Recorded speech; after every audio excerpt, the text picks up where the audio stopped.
네, 여러분 안녕하세요. 갈바랑입니다. 오늘은 아이온큐 연례 보고서 우리가 이제 사업 비즈니스 이야기를 5개 강의로 마쳤는데요. 이제는 아이온큐 사업에 있어서 리스크, 위험 요소가 어떤 것들이 있는지 한번 같이 공부해 보도록 하겠습니다. 그래서 참고로 아이온큐 위험 요소들이 굉장히 많은데 실제로 아이온큐가 이런 리스크들을 잘 극복을 하고 있지만 우리가 이 많은 위험 요소들을 한번 공부해 보면서 혹시 이런 부분에서 아이온큐가 어려움을 겪을 수도 있겠구나라고 한번 시뮬레이션을 해보는 것도 나쁘지 않을 것 같습니다. 그래서 다소 지루할 수 있는데 같이 공부해 보시면서 한번 쭉 보시는 게 상당히 도움이 되실 거라고 생각을 합니다. 이제 아이온큐라는 기업을 입체적으로 이해하기 위해서 일단 아이온큐 주식에 투자하는 것은 높은 위험을 수반한다라고 했습니다. 그래서 연례보고서에 포함된 모든 정보와 함께 이 설명된 위험과 불확실성을 신중하게 고려한 후에 투자하라 라고 분명히 적고 있습니다. 그래서 아래에 설명된 것들 중 하나라도 발생을 하면은 아이온큐의 사업 전망, 운영 결과, 재정 상태에 심각하게 피해를 줄 수도 있고 주식의 가격이 하락하거나 투자한 전부 또는 일부를 잃을 수도 있음을 분명히 언급을 하고 있습니다. 그래서 이 리스크는 반드시 투자자로서 읽어봐야겠죠. 근데 현재 우리가 알지 못하거나 중요하다고 생각하지 않는 추가적인 위험이나 불확실성 역시 있을 수도 있다라고 적고 있습니다. 그래서 이 위험 관련된 강의가 한 몇 개가 나올 텐데 이거를 다 보기가 힘들다라고 하시면 이 요약 부분만 보시면 됩니다. 그래서 이 요약에 나왔던 것들이 하나의 소제목이 되면서 디테일하게 설명되는 형태로 갈 거기 때문에 이제 시간이 없으시거나 너무 지루하다 하시는 분들은 요약만 먼저 보시면 될 것 같습니다. 자, 아이온큐는 초기 단계 회사이고 운영한 역사가 제한적이기 때문에 미래 운영 결과 예측이 어렵다. 그리고 적자의 역사가 있죠. 지금까지 계속 적자였기 때문에 가까운 미래에 상당한 비용이 발생하고 지속적인 적자를 기록할 것으로 예상이 된다. 그리고 사업을 충분히 빠르게 확장하지 못할 수도 있고 수익성이 저하되거나 전략을 제대로 실행하지 못할 수도 있다. 그리고 아이온큐의 성장을 효과적으로 관리하지 못할 수도 있고 경영진이 회사를 운영하는데 제한된 경험이 있다. 특히 상장된 공개회사를. 그리고 시장 기회를 추정한 것이나 시장 성장 예측이 부정확할 수도 있다는 거죠. 이제 로드맵에 적혀 있는 언제쯤 양자 시장이 어느 정도 될 거다. 이런 예상도 부정확할 수 있다는 겁니다. 그리고 시장이 성장을 하더라도 아이온큐가 그 속도를 따라가지 못할 수도 있다. 라는 우리가 생각하지 못했던 리스크도 얘기를 해주고요. 만약에 아이온큐가 했던 가정이나 분석이 틀릴 경우에 이 회사의 운영 결과가 예측과는 크게 다를 수도 있다. 그리고 추가 자본이 필요할 수 있다. 그래서 추가적인 자금 조달이 필요할 수도 있는데 이게 가능할지 확신할 수 없다. 돈적인 면도 우리가 생각을 해야 된다는 거죠, 분명히. 그리고 확장 가능한 양자 컴퓨터를 아직까지는 생산하지 못했고 이거를 생산하기 위한 중대한 장애물 또는 도전에 직면해 있다라고 적고 있습니다. 그래서 아직까지는 초기 단계 제품들이 나온 거고 이제 중급 고급 단계를 가고 있는 추세인 거죠. 그리고 양자 컴퓨팅 산업은 전 세계적으로 경쟁이 치열하기 때문에 만약에 경쟁 상대가 성공하거나 이런 전망에 대해서 현재 미래 파트너 그리고 고객들의 신뢰를 구축하고 유지하는데 성공하지 못할 수도 있다. 경쟁이 매우 치열하다. 그래서 업계 경쟁자들이 아이온큐 양자 컴퓨터를 구식으로 만들거나 열등한 제품으로 만드는 혁신을 달성할 수도 있다. 굉장히 큰 리스크죠. 그리고 아이온큐가 큐비트당 비용을 줄여야 되는데 이걸 못하게 되면은 경쟁력 있는 가격 책정을 아이온큐 양자 컴퓨터에 못할 수도 있다. 그래서 이 아이온큐 양자 컴퓨터에 있어서 비용을 큐비트당 비용을 낮춰서 싸게 만드는 게 대량 생산이나 판매에 있어서 굉장히 중요하다는 거죠. 그리고 산업이 발전하지 않거나 예상보다 느리게 발전할 수도 있습니다. 그래서 양자 컴퓨터를 필요로 하지 않는 방식으로 세계가 발전할 수도 있고 또는 뭐 부정적인 공격을 받을 수도 있고 아이온큐의 솔루션이 좋지 못할 경우에는 해를 입을 수도 있다. 뭐 당연한 얘기죠.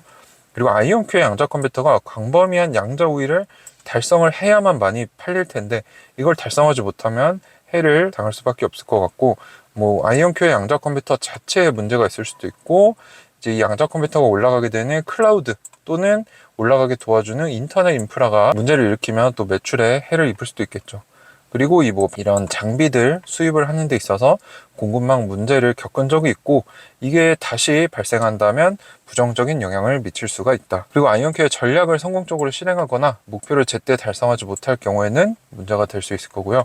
제품이 시장 성공을 거두지 못할 수도 있지만 어쨌거나 개발하는 데는 큰 비용이 들기 때문에 아이온큐 주식에 투자하는 건 굉장히 하이리스크 하이리턴이다 라고 얘기를 하고 있습니다.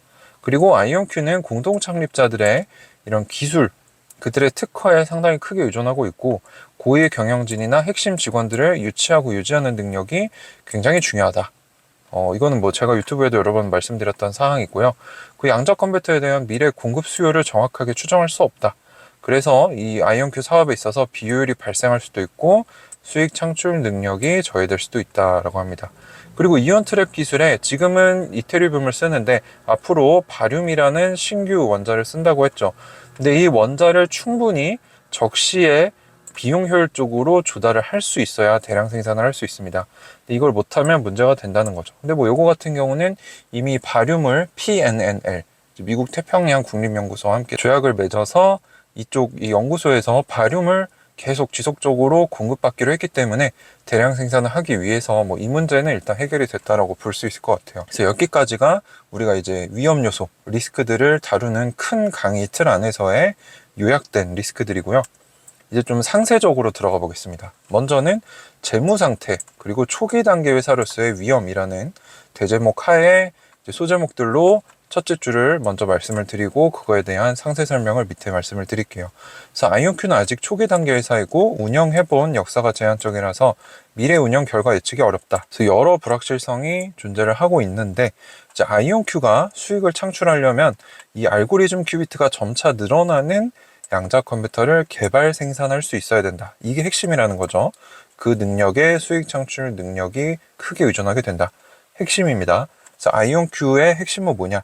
알고리즘 큐비트가 늘어나는 양자 컴퓨터를 잘 개발하는 거. 그리고 더 나아가서 그거를 효과적으로 판매할 수 있는 거겠죠. 근데 이런 비즈니스 모델을 개발하는 것은 굉장히 높은 수준의 비용이 들어가게 되고 더 강력하고 확장 가능한 진짜 쓸만한 양자 컴퓨터가 생산될 때까지 수익은 크게 증가하지 않을 것이다. 거꾸로 말하면 이런 쓸만한 양자 컴퓨터가 나오게 되면 수익이 크게 증가한다라고 볼 수 있는 거죠.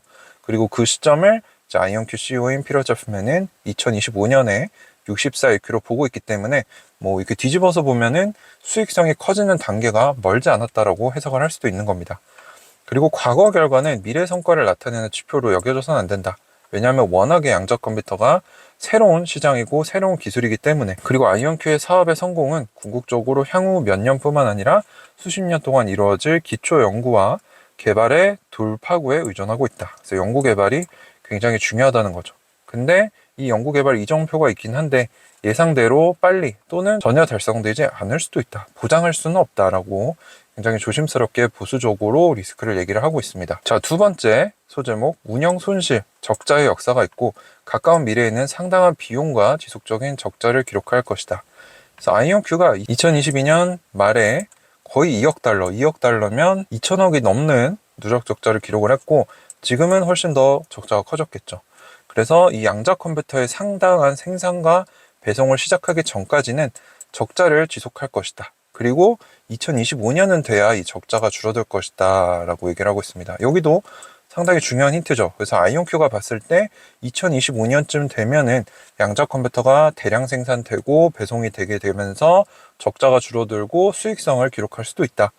2025년이 핵심이다라는 거를 우리가 다시 한번 알 수 있습니다. 그래서 멀지 않았다라고 생각을 할 수 있는 거고 그 양자 컴퓨터 뭐 디자인, 개발, 건설 뭐 이런 상당한 비용을 지속적으로 지출하면서 R&D, 연구개발 활동도 확장하고 있고 제조 능력의 투자, 이거는 뭐 시애틀 공장 개설도 볼 수 있을 것 같고요.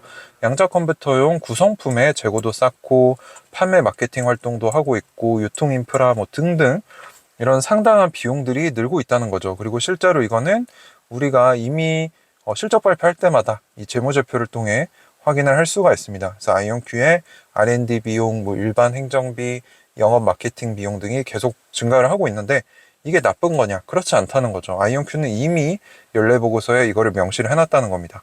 앞으로 양자 컴퓨터를 대량 생산하고 대량 판매할 때까지는 이런 투자들이 계속 들어가는 거니까 이런 비용이 늘어나는 건 당연하다라고 우리 투자자들, 제대로 공부한 투자자들이라면 그렇게 이해를 해야 된다는 거죠. 근데 이러한 투자로부터 기대하는 성장을 달성하지 못하면 굉장히 안 좋은 영향을 받을 수 있다는 거죠. 그래서 아직까지 이 비즈니스 모델은 양자 컴퓨터가 워낙에 새 제품이고 새 비즈니스이기 때문에 검증되지 않았고 이 비용을 충당할 수 있을지도 확실하지 않다라고 보수적으로 얘기를 했습니다. 자, 그리고 아이온큐는 고객이나 시장 수요를 충족하기 위해 충분히 빠르게 사업을 확장하지 못할 수도 있다. 왜냐하면 아직까지 양자 컴퓨터는 대규모 상업적 수준에서 판매된 적이 없기 때문에 누구도 해보지 않은 길을 지금 가고 있는 거죠. 자, 그리고 아이온큐는 아직까지 대량으로 양자 컴퓨터를 생산해 본 경험이 없고, 현재는 고급 세대, 이제 뭐 35EQ나 64EQ를 생산하고 있는 중이죠.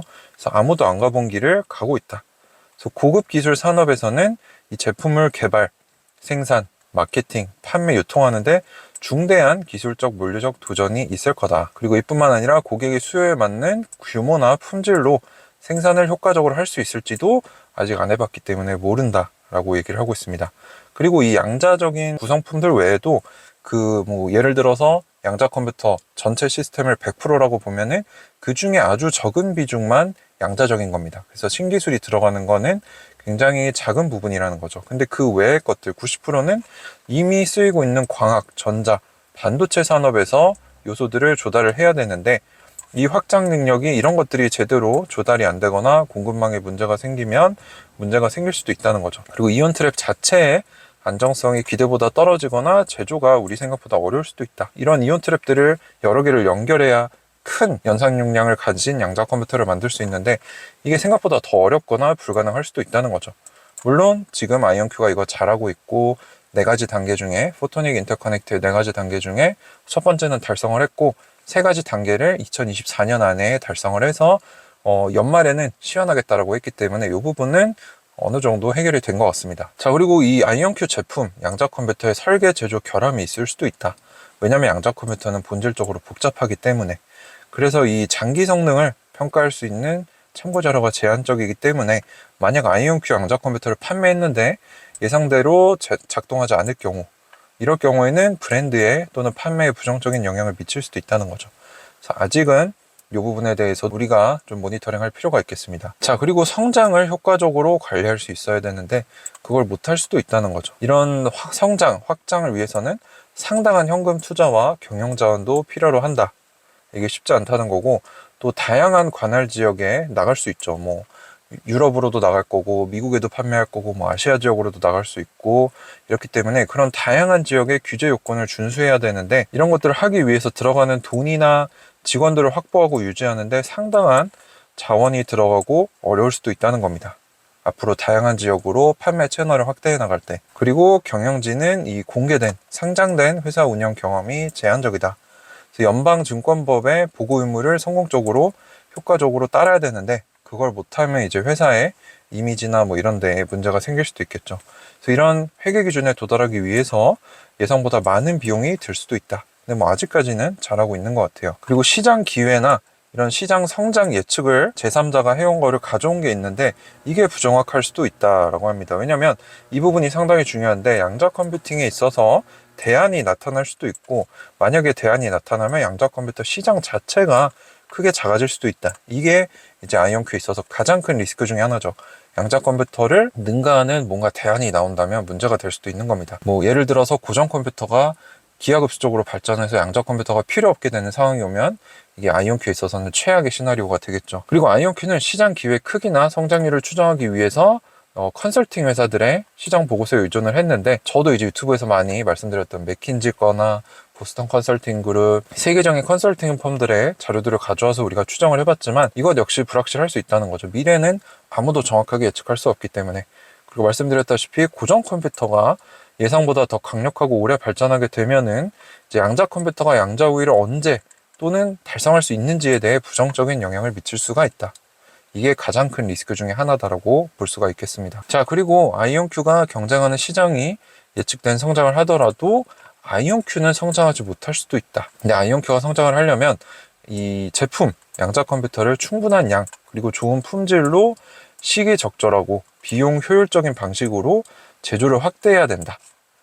그러니까 많이 생산해야 되지만 품질도 높아야 되고 가격도 싸고 적절하게 빠르게 제조를 해야 된다는 굉장히 어려운 도전에 직면해 있는데, 이것들 뿐만 아니라 성공적으로 마케팅하고 판매하는 능력에도 이 아이온큐의 성장이 달려 있다는 거죠. 근데 뭐 요거는 여러분들도 보셔서 알겠지만 지금 시애틀 공장에서 아이온큐 양자 컴퓨터를 여러 대 제조를 하고 있고 다 팔 수 있을 것으로 예상을 하고 있다고 하고 있죠. 그리고 뭐 굉장히 뛰어난 빅테크에서 이 마케팅이나 세일즈, 이쪽 사람들을 많이 영입을 하고 있기 때문에 이 부분은 아마도 제 추측으로는 잘 극복을 할 수 있을 거라고 생각을 합니다. 근데 아이온큐는 아직까지 양자 컴퓨터 기술을 대량 유통하거나 판매한 경험이 없기 때문에 새로운 길을 가기 때문에 불확실성이 있다는 거죠. 자, 그리고 아이온큐의 목표를 추구하고 이런 예상치 못한 상황에 대응하기 위해 추가 자본이 필요할 수도 있는데 이 추가 자금 조달이 가능할지 확신할 수 없다는 거죠. 뭐 다양한 케이스들이 있을 것 같은데 언제 현금 유입 유출이 어떻게 될지 크게 변동할 수 있기 때문에 정확하게 현금이 충분한지 또는 언제 필요할지를 예측하기 어렵다는 거죠. 그래서 자금을 만약에 추가 조달하게 되면은 주주들에게 기존에 들고 있던 주식의 가치가 희석될 수도 있거나 우선권을 가진 증권을 발행할 수도 있고 대출이나 부채가 발생할 수 있다는 거죠. 그리고 만약에 현재 또는 미래 운영 계획에 충분한 자금이 있다고 판단하더라도 뭔가 유리한 시장 조건이나 전략적인 고려로 인해서 추가 자본을 모색할 수도 있다. 그래서 아이온큐는 이미 5억 불어치의 유상증자를 할 수 있는 옵션을 올려놨죠. 그래서 현금이 부족하지 않더라도 만약에 아이온큐에게 필요한 이런 기술력을 갖춘 기업이 싸게 나온다. 그러면 살 수도 있고 유상증자를 할 수도 있다는 겁니다. 유상증자 자체가 물론 이 주주들의 주식 가치를 희석시켜서 주가가 떨어질 수는 있지만 왜 하는지가 더 중요하다는 거죠. 진짜 먹고 살기 힘들고 생존하기 어려워서 유상증자를 하는 건지 아니면 잘하고 있고 현금도 충분한데 뭔가 전략적인 결정에 의해서 유상증자를 하는 건지 그게 더 중요하다라는 점을 여기서 다시 한번 볼 수 있습니다. 근데 필요한 자금을 필요할 때 가져올 수 있는지도 확실하지 않고 만약에 이걸 하지 못하면 굉장히 큰 타격이 될 수 있다는 겁니다. 네, 이제 아이온큐의 위험 요소들 크게 보면 두 번째죠. 첫 번째는 이제 재무적으로 또는 초기 스타트업으로서 리스크를 살펴봤고 이번에는 아이온큐의 사업 자체와 이 산업과 관련된 위험을 살펴보도록 하겠습니다. 일단 첫 번째, 우리는 아직 확장 가능한 양자 컴퓨터를 생산하지 못했으며 이거를 하려는 시도에서 상당한 장벽에 직면해 있다. 그래서 이거를 성공적으로 못하고 이 확장 가능한 양자 컴퓨터를 만들지 못하면 실패할 수도 있다는 거죠. 물론 뭐 공장도 만들었고 엔지니어들도 채용을 하고 있지만 이제 보수적으로 얘기를 좀 한 것 같습니다. 양자 컴퓨터를 생산하는 것은 어려운 작업이다. 아직까지는 개발 단계에 있으며 양자 컴퓨터의 개발을 완료하고 상업적 규모로 대량으로 양자 컴퓨터 생산하는 데는 상당한 도전이 있다는 거죠. 그리고 또 확장 가능한 방식으로 큐비트를 유연하게 조작하고 늘리는 것, 그리고 저렴하고 난이도가 낮은 일반 레이저 기술을 활용해서 양자 컴퓨터를 다룰 수 있도록 하는 것, 이게 이제 이테리움이라는 원자를 쓰다가 바륨으로 앞으로 옮겨갈 이유이기도 하죠. 2025년부터. 그리고 여러 개의 코어, 수백 개의 큐비트가 들어가는 양자 컴퓨터를 구현하는 게 어려울 수도 있다. 그래서 다양한 기술적인 도전에 직면해 있다라고 얘기를 하고 있습니다. 그리고 또 양자 컴퓨터를 대량 생산하는 이런 제조 공정을 개발을 해야 되는데 필요제품의 CEO 말에 의하면 헨리 포드처럼 그 포드에서 처음으로 컨베이어 벨트식으로 자동차를 양산했던 것 같이 앞으로 양자 컴퓨터도 그렇게 해야 되는데 그 방향성으로 가고 있는데 이게 쉽지 않다는 거죠. 아직까지는 이거를 대량 생산하는 공정이나 도구를 확보하지 못했다.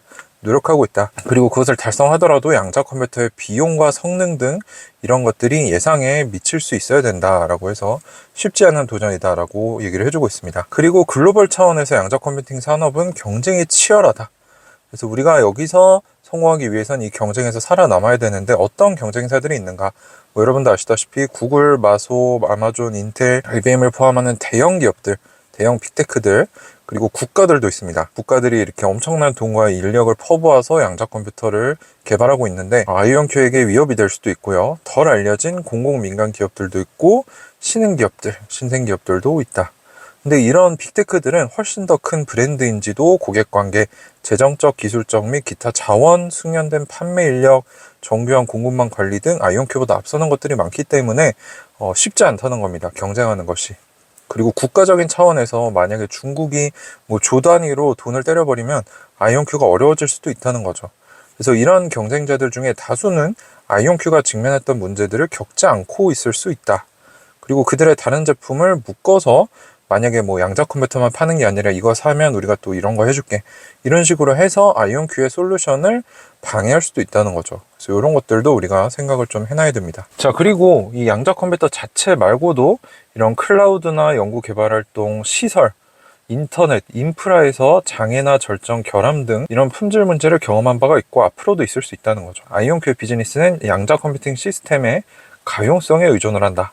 근데 시스템에서의 장애, 정전, 결함 등 품질 문제가 있었고 앞으로도 있을 수 있다는 겁니다. 거기에 포함되는 게 뭐 클라우드의 문제, 인터넷 문제, 데이터 센터 제공업체, 전력 문제, 수도 문제, 에어컨, 공기 뭐 등등 다양한 인프라에서의 문제가 있을 수 있다는 거고, 또 중요한 건 이겁니다. 지금 아이온큐가 아마존, 마이크로소프트, 구글의 클라우드 위에 지금 양자 컴퓨터가 올라가 있는데, 이런 클라우드 제공업체와의 계약에서 클라우드의 가용성 중단으로 인한 손실에 대해서는 보상을 받지 못한다. 그래서 만약에 뭔가 이런 기업들, 클라우드에 문제가 생기면 아이온큐에게도 문제로 이어진다는 거죠. 자, 그리고 양자 컴퓨팅 시스템을 성공적으로 개발하고 전략을 실행하더라도 경쟁자들이 기술적 돌파구를 이루어버리면 문제가 될 수 있다는 겁니다. 아이온큐의 양자 컴퓨터가 구식 또는 열등하게 될 수도 있다. 아이온큐의 지속적인 성장과 성공은 적시에 양자 컴퓨터 기술을 혁신 개발하고 이 제품들을 효과적으로 마케팅해야 된다. 그러니까 두 가지가 있는 거죠. 기술 개발도 해야 되고 동시에 이걸 판매할 수 있는 능력까지 갖춰야 되기 때문에 지금 아이온큐가 시애틀에도 공장을 세우고 100명의 인력을 배치를 해놨고, 또 마케팅 쪽으로도 뭐 마이크로소프트나 구글에서 온 굉장히 뛰어난 임원들을 넣고 리마 알라마딘이라는 뛰어난 엔비디아 출신의 최고 매출 담당자도 임명을 한 겁니다. 이 두 가지 문제를 다루기 위해서 일단 아이온큐는 이렇게 생각한다고 합니다. 많은 경쟁 기술들이 뭐 중성원자나 초전도체나 광자 이런 다른 경쟁하는 기술들이 과학 또는 기본 물리학, 제조와 관련된 문제들이 기술적 돌파구를 필요로 한다. 아이온큐는 아니라는 거죠. 이미 기반 기술들이 있기 때문에. 이게 언제 이런 기술적 돌파구가 발생할지는 모르지만 이게 발생할 가능성을 배제할 수는 없다. 그래서 아이온큐의 기술을 구식 또는 열등하게 만드는 이런 경쟁사들의 기술적 돌파구가 나오면 아이온큐에게 상당히 불리하게 작용할 수도 있다는 겁니다. 그리고 아이온큐의 양자 컴퓨팅 기술 이전 세대 것들이 구식이 되는 경우에 부정적 영향을 받을 수 있다. 왜냐하면 양자 컴퓨터를 이렇게 재무제표에 넣을 때는 예상 수명 동안 뭐 10년 동안 쓴다라고 하면 이게 만약에 100불이다. 그러면 1년에 10불씩 차감을 하는데 예상보다 더 빨리 이게 구식이 돼버리면 더 빨리 감가상각이 돼서 재무 상태에 부정적으로 영향을 미칠 수도 있고, 고객들이 브랜드를 인식할 때도 안 좋을 수도 있겠죠. 또 아이온큐가 중시하는 게 큐비트당 비용을 낮춰야 된다. 그래야 양자 컴퓨터 가격이 경쟁력 있어지고 싸지고, 그래야 많은 대량 생산하고 대량 판매를 할 수 있다는 거죠.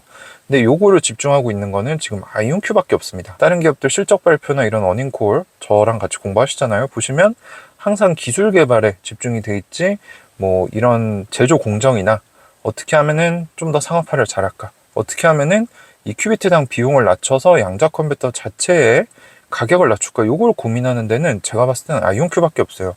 그래서 앞선다라고 보는 겁니다. 대량 생산을 이미 준비하고 있기 때문에. 그래서 향후 몇 년간 양자 컴퓨터가 발전함에 따라 큐비트당 비용이 감소하는 것이 굉장히 중요하다. 근데 이걸 하려면 규모의 경제, 즉 많은 사람들, 많은 기업들이 양자 컴퓨터를 사려고 해야 되고, 기술 혁신도 필요하고, 제3자 이런 부품 업체와의 협상도 잘 돼야 된다는 거죠. 비용 절감이 되지 않으면 너무 비싸서 뭐 경쟁사들보다 안 팔릴 수도 있다 라고 얘기를 하고 있습니다. 현재 아이온큐 사업의 중요한 부분 중에 하나가 클라우드 제공업체와의 관계다라고 얘기하고 있습니다. 그래서 현재 아마존 웹서비스의 아마존 브라켓, 마이크로소프트 애저 퀀텀, 구글 클라우드 마켓플레이스 세 군데에 아이온큐의 양자 컴퓨터가 올라가 있는데, 문제는 이 기업들 모두 각자 이 양자 컴퓨터를 내부적으로 개발하고 있다는 거죠.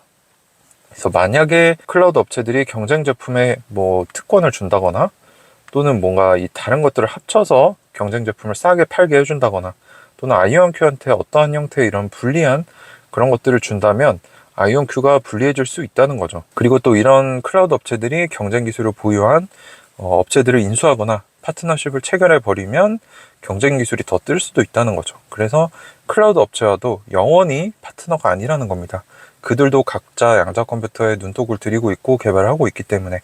그래서 이 클라우드 제공업체와의 계약 또는 관계에 변화가 생기면 아이온큐에게도 불리하게 적용할 수도 있다. 자, 그리고 양자 컴퓨팅 산업은 초기 단계에 있고 변동성이 크기 때문에 산업이 아이온큐가 기대했던 만큼 빠르게 발전하지 않을 수도 있고, 양자 컴퓨터가 필요 없는 방식으로 발전할 수도 있다 라고 얘기를 합니다. 예를 들어서 한 2030년까지는 오류 수정이 들어갈 거고 2040년부터는 뭐 폭넓은 양자 우위가 온다 이렇게 얘기를 하고 있는데 실제로 그렇게 되지 않을 수도 있다는 거죠. 그럼 뭐가 중요하냐? 아이온큐가 성장하고 제품에 대한 미래 수요는 양자 컴퓨터를 사용하는 고객들에게 이 양자 컴퓨터의 가치를 입증해야 된다. 제가 항상 얘기하는 거죠. 뭐 양자 컴퓨터가 아무리 좋다 그래도 고객이 봤을 때 이게 쓸모가 있어야 사간다는 겁니다. 이것을 하기 위해서는 실제로 양자 컴퓨터로 문제를 풀고 응용 사례들이 나와야 되는데 아직까지 나온 게 없다는 겁니다. 아이온큐 양자 컴퓨터가 폭넓은 양자 우위를 궁극적으로 목표로 하고 있는데 이게 달성이 안 되면 문제가 생긴다는 거죠. 그래서 우리가 알아둬야 될 중요 단어들이 양자 우위, 퀀텀 어드밴티지, 이거는 양자 컴퓨터가 기존 컴퓨터보다 빠르게 계산할 수 있는 순간, 이거를 뭐 구글도 주장했고 IBM도 주장했고 다양한 기업들이 주장했지만 실질적으로 가치 있는 분야에서 양자 우위가 검증된 적은 아직은 없습니다. 그리고 양자 우월성, 퀀텀 스프리미시라는 거는 양자 컴퓨터가 기존 슈퍼컴퓨터가 못하는 걸 할 수 있을 때, 이것도 아직 나오지 않았습니다. 근데 제일 중요한 거는 폭넓은 양자 우위다. 그 양자 우위가 여러 분야에 적용이 되는 거. 그래서 양자 우위가 많은 응용 프로그램에서 나타나고 개발자들이 기존 비트 방식의 컴퓨터보다 양자 컴퓨터를 선호하는 상태를 의미를 한다. 근데 여기도 적혀있죠. 현재 어떤 양자 컴퓨터도 아이온큐도 물론 폭넓은 양자 우위에 도달하지 못했고 앞으로 도달한다는 보장은 없다는 거죠. 그리고 양자 우위를 뭐 특정 분야에서 뭐 머신러닝에서 달성했다고 해서 그 양자 컴퓨터가 다른 작업, 다른 분야에서 기존 컴퓨터를 뛰어넘는다는 것을 의미하지도 않는다. 그래서 폭넓은 양자 우위를 반드시 달성을 해야 되는데 실현되기까지 수십 년이 걸릴 수도 있고요. 다른 회사가 먼저 하게 되면은 아이온큐에게 큰 타격이 올 수도 있다라고 적고 있습니다. 자, 그리고 또 공급망 이슈도 있어요. 이제 코로나 때 이제 아이온큐도 발표를 한 적이 있는데 아이온큐가 그 양자 칩 자체만 직접 뭔가 어디선가 조달해 와서 커스터마이징 하거나 만드는 거지 나머지 뭐 제어하는 레이저나 뭐 구성 요소들 이런 것들은 제3자 부품업체에서 조달을 받습니다. 그래서 이런 공급망 문제에 직면한 적이 있었고 이게 만약에 발생을 하면은 제품 도입이 지연되고 또 수익에 영향을 미칠 수 있겠죠. 그래서 이런 공급망 문제도 아이온큐에게 타격을 줄 수 있다. 자, 그리고 아이온큐 제품이 시장에서 성공을 거둘지 안 거둘지는 모르지만 어쨌거나 개발하는 데는 상당한 돈이 들어간다는 거죠. 양자 컴퓨팅 기술이 시장에서 수용될지는 모르지만 연구개발 노력에 상당한 자원이 계속 투입되어야 한다. 근데 충분한 시장 수용을 얻지 못할 수도 있기 때문에 아이온큐에 투자하는 것은 리스크가 있다는 거죠. 다음과 같은 이유로 양자 컴퓨터가 시장의 수용을 받지 못할 수도 있는데 시스템의 가치를 가격 대비 인식을 못할 수도 있다는 거죠. 너무 양자 컴퓨터가 비싸버리면 문제가 된다는 거고 그래서 아이온큐가 양자 컴퓨터 가격을 낮추기 위해 노력하고 있는 거고 충분한 성능과 규모를 갖춘 양자 컴퓨터가 나와야 된다. 품질이 일관돼야 되고 다른 제품들과 비교했을 때보다 좋은 기능들을 가지고 있어야 되고 시장과 고객 요구를 들어줘야 된다.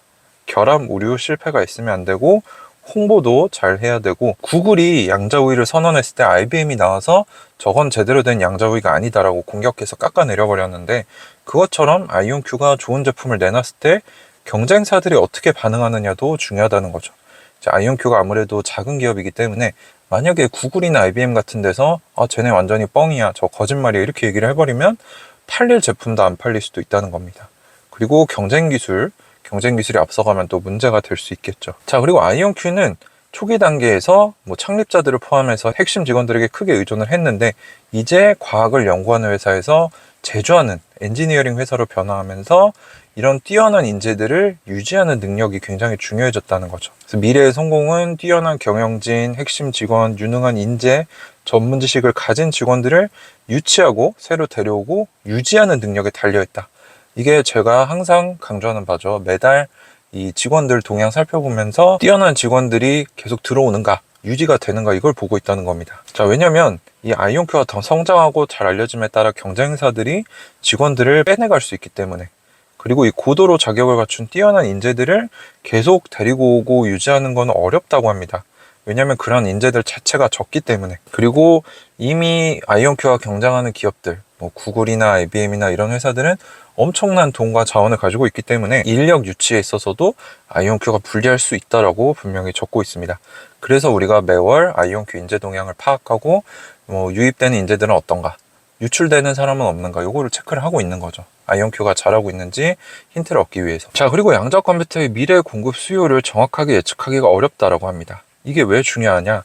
만약에 우리가 너무 수요가 좋다라고 생각해서 공급업체한테 부품을 많이 받아버렸어요. 그러면 초과 재고가 생겨서 비용이 늘어날 수 있고, 또 너무 적게 받아버리면은 앞으로 이 제조가 판매되는데 차질이 생길 수 있다는 거죠. 부품이 부족하거나. 그래서 이런 고객 수요나 이런 공급 면에서의 정확한 예측이 필요한데 이게 쉽지 않다는 겁니다. 자, 그리고 아이온큐의 이온 트랩 기술은 이 이온 트랩에 들어가는 그 원소를 얼마나 잘 공급하느냐, 특정 동위 원소를 사용하기 때문에 그 공급이 굉장히 중요한데, 지금은 이 바륨이라는 차세대 재료는 미국 에너지부 산하에 있는 PNNL, 미국 태평양 국립연구소와 계약을 체결해서 이제 거의 영속적으로 바륨을 공급받기로 했는데, 일단은 한 군데에 공급이 제한되어 있는 거죠. 단일 업체에 의존하는 것은 위험할 수 있다는 거죠. 필요한 만큼 원자 샘플을 얻지 못할 수도 있고, 뭔가 그 기관에 문제가 생기면 공급에 차질이 생기니까. 그래서 지금도 여러 공급 업체들을 찾고 있다고 합니다. 그리고 또 앞으로 대량 생산을 위해서는 더 많은 원소들을 확보를 해야겠죠. 그래서 이 부분도 우리가 생각을 해둬야 될 것 같고요. 그리고 양자 컴퓨터 시스템이 앞으로 산업 표준 소프트웨어나 하드웨어와 호환이 되는지가 굉장히 중요하다. 그러니까 아무리 신기술이 나와도 기존 기술과 이게 잘 어우러지고 호환이 돼야 되는데, 아이온큐 같은 경우는 로우 레벨, 즉 이 양자 컴퓨터 하드웨어, 그리고 이 하드웨어를 어떻게 제어할 것인가, 이런 것들에 좀 노력을 집중했는데, 그 윗단에 있는 어떻게 소프트웨어를 개발하고 어떻게 발전시킬 것인가, 이런 것들은 빅테크들이 쓰는 그런 프로그램에 의존을 하고 있었죠. 그래서 뭐 큐스키, 썰크, 큐샵, QDK 뭐 이런 것들은 구글, 뭐 마이크로소프트, IBM 겁니다. 그래서 이런 부분은 아이온큐가 좀 약하다는 거죠. 근데 만약에 경쟁자가 소유한 이런 소프트웨어 도구들이 미래의 양자의 표준이 돼버리면 아이온큐가 뒤처질 수 있다는 거죠. 그래서 이것도 하나의 굉장히 큰 리스크라고 볼 수 있습니다.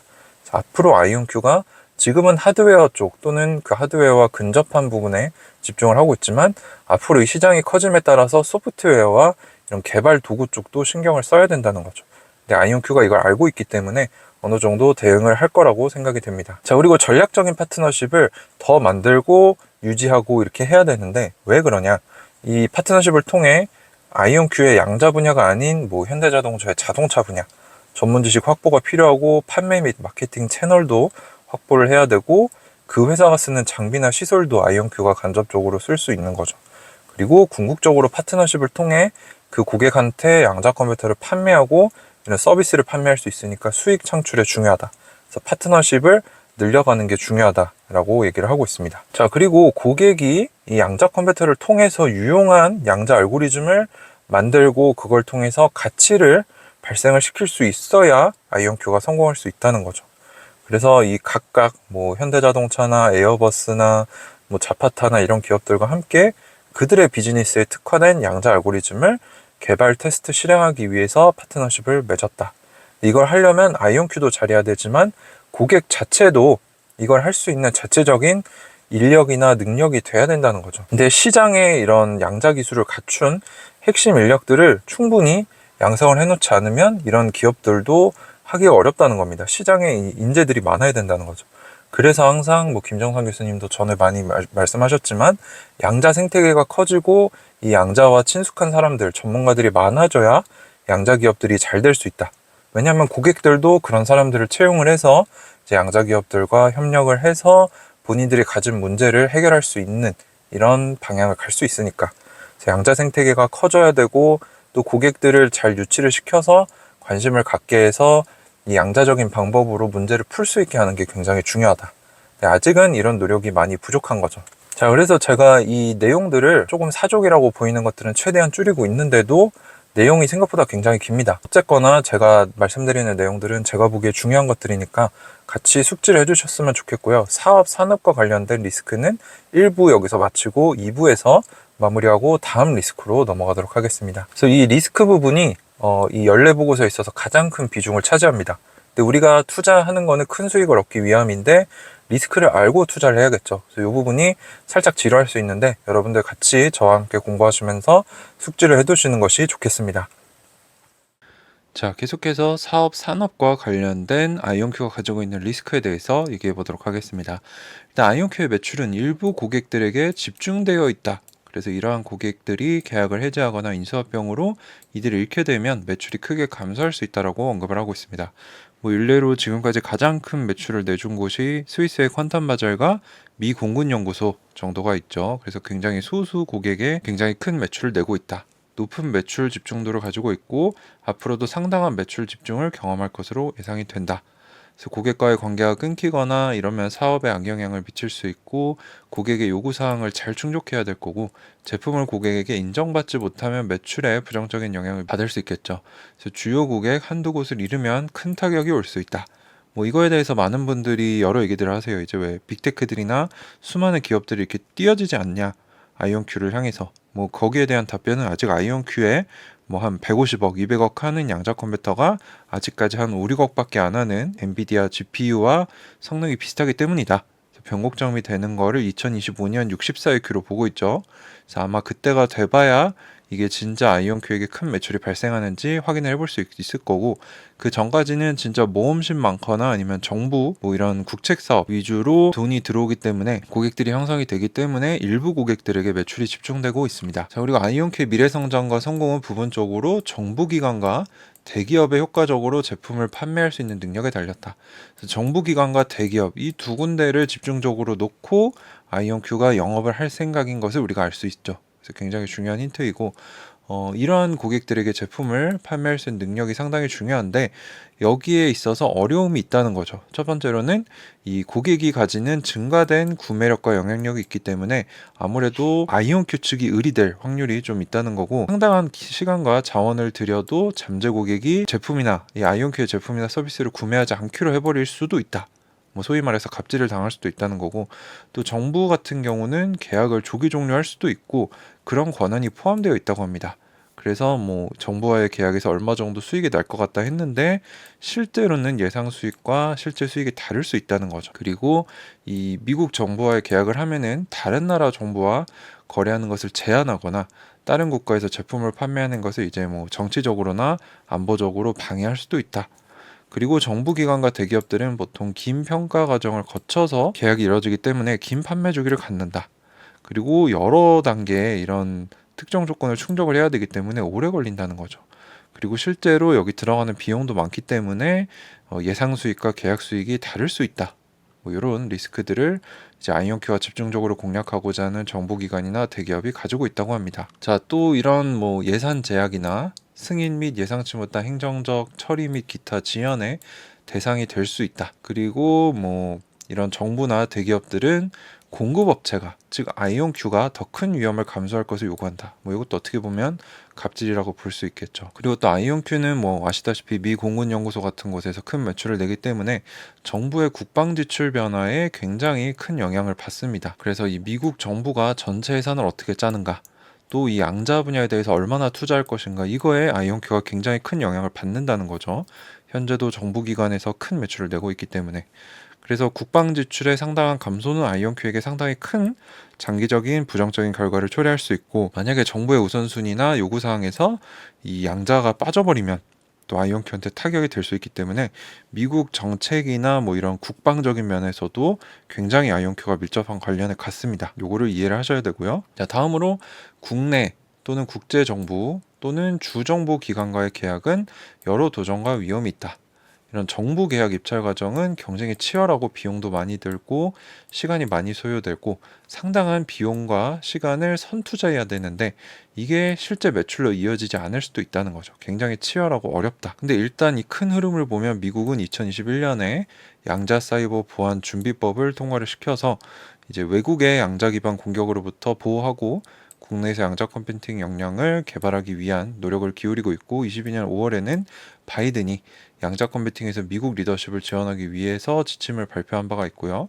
22년 9월에는 국가안보국이 잠재적인 적들이 양자 컴퓨터를 개발했을 때 이거를 대비할 수 있도록 지침을 공유하기도 했다. 그리고 23년 9월에는 미국의 칩스 법안을 통해서 양자 컴퓨팅을 포함해서 여러 미국 기술을 직접적으로 발전시키고자 하고 있다. 이런 좋은 흐름들이 있긴 한데 이런 만약에 우선순위가 변동이 돼버리면 정부와 계약 체결이 어려워질 수도 있고 계약의 수익성도 떨어질 수 있다는 거죠. 근데 만약에 미국 정부와 너무 긴밀하게 아이온큐가 가버리면 다른 국가에서 아이온큐를 싫어할 수도 있고 또는 다른 국가와 아이온큐가 너무 깊게 관계를 맺으면 미국 정부와의 사업에서 또 안 좋을 수도 있기 때문에 이게 굉장히 줄타기다 라고 볼 수 있고요. 아무래도 아이온큐는 미국 기업이기 때문에 미국과 그 우방국의 제품이나 서비스를 많이 판매할 가능성이 높겠죠. 그래서 아마 미중 갈등에서도 큰 영향을 받고 있을 겁니다. 자, 그리고 아이온큐가 의존하고 있는 제3자의 시스템, 데이터 또는 물리적 시설이 손상될 경우 부정적인 영향을 받을 수 있다. 이건 뭐 지난 시간에도 어느 정도 나온 얘기인데 만약에 랜섬웨어 공격을 받거나 보안 사고가 났을 경우 굉장히 타격이 클 수 있고 뭐 아이온큐 직원이나 인력 또는 뭐 협력업체가 생성형 AI 뭐 만약에 챗GPT를 썼는데 거기서 이 내부 민간 데이터가 유출 공개될 수도 있다. 이외에도 뭐 사이버 공격, 악성 인터넷 기반 활동 등 뭐 사기 이런 활동이 있을 수도 있고 이런 위협은 계속 증가하고 있고 감지하기가 어려워지고 있다. 이런 보안적인 면도 굉장히 중요하다는 거고요. 그리고 미국 법 집행기관은 양자 컴퓨팅 기술이 특정 위협 행위자, 뭐 중국이나 러시아 같은 국가 이런 뭐 악성 집단들에게 관심 대상이 된다고 이미 아이온큐에게 알렸다고 합니다.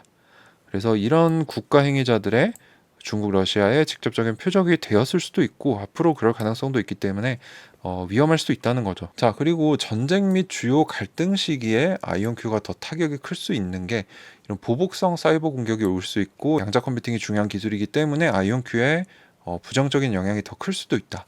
그리고 원격 근무하는 중에 뭐 데이터가 새어 나갈 수도 있고 해킹을 당할 수도 있고 어떤 뭐 기업을 인수 통합할 때도 예상하지 못한 부분에서 사이버 보안 위험이나 취약성이 나타날 수도 있다. 특히 어떤 회사를 인수하거나 통합할 때는 그 회사 내부 상황을 잘 모르니까 만약에 잘못해서 시스템을 통합했는데 이런 보안적인 취약성이 드러나게 되면은 아이온큐 전체에 문제가 될 수도 있겠죠. 그리고 아이온큐 플랫폼은 AWS, 마이크로소프트, 구글의 클라우드를 통해 양자 컴퓨터를 접근할 수 있도록 설계를 해놨는데 이 제3자의 정보 보안이 어떨지는 아이온큐가 잘 모른다는 거죠.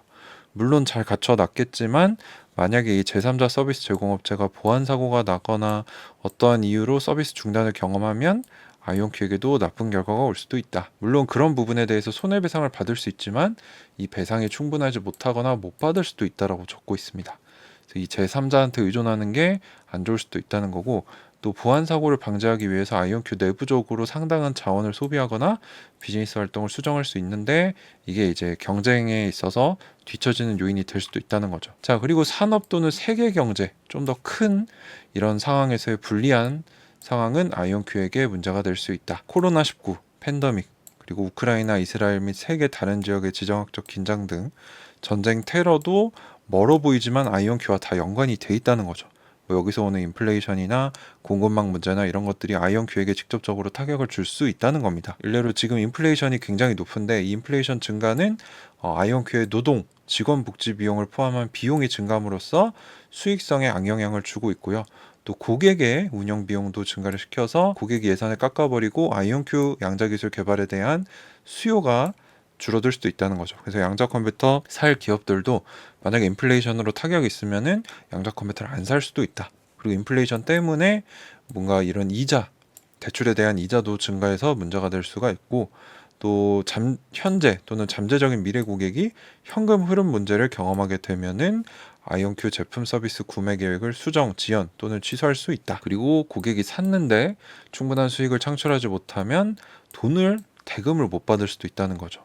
그리고 주요 공급업체가 망해버리면 아이온큐 제품 제조 능력에도 부정적인 영향이 올 수 있다. 근데 가장 어려운 거는 이런 경제 둔화, 불안정, 그리고 언제 회복할지 이런 것들은 예측하기가 어렵다는 거죠. 그래서 이런 매크로적인 부분, 세계 경제, 인플레이션 이런 것들 역시 아이온큐에게 타격을 줄 수 있기 때문에 이런 것도 우리가 생각을 하면서 투자를 해야 됩니다. 자, 그리고 정부의 조치와 규제, 관세나 무역 보호 조치가 아이온큐에 부정적인 영향을 줄 수 있다.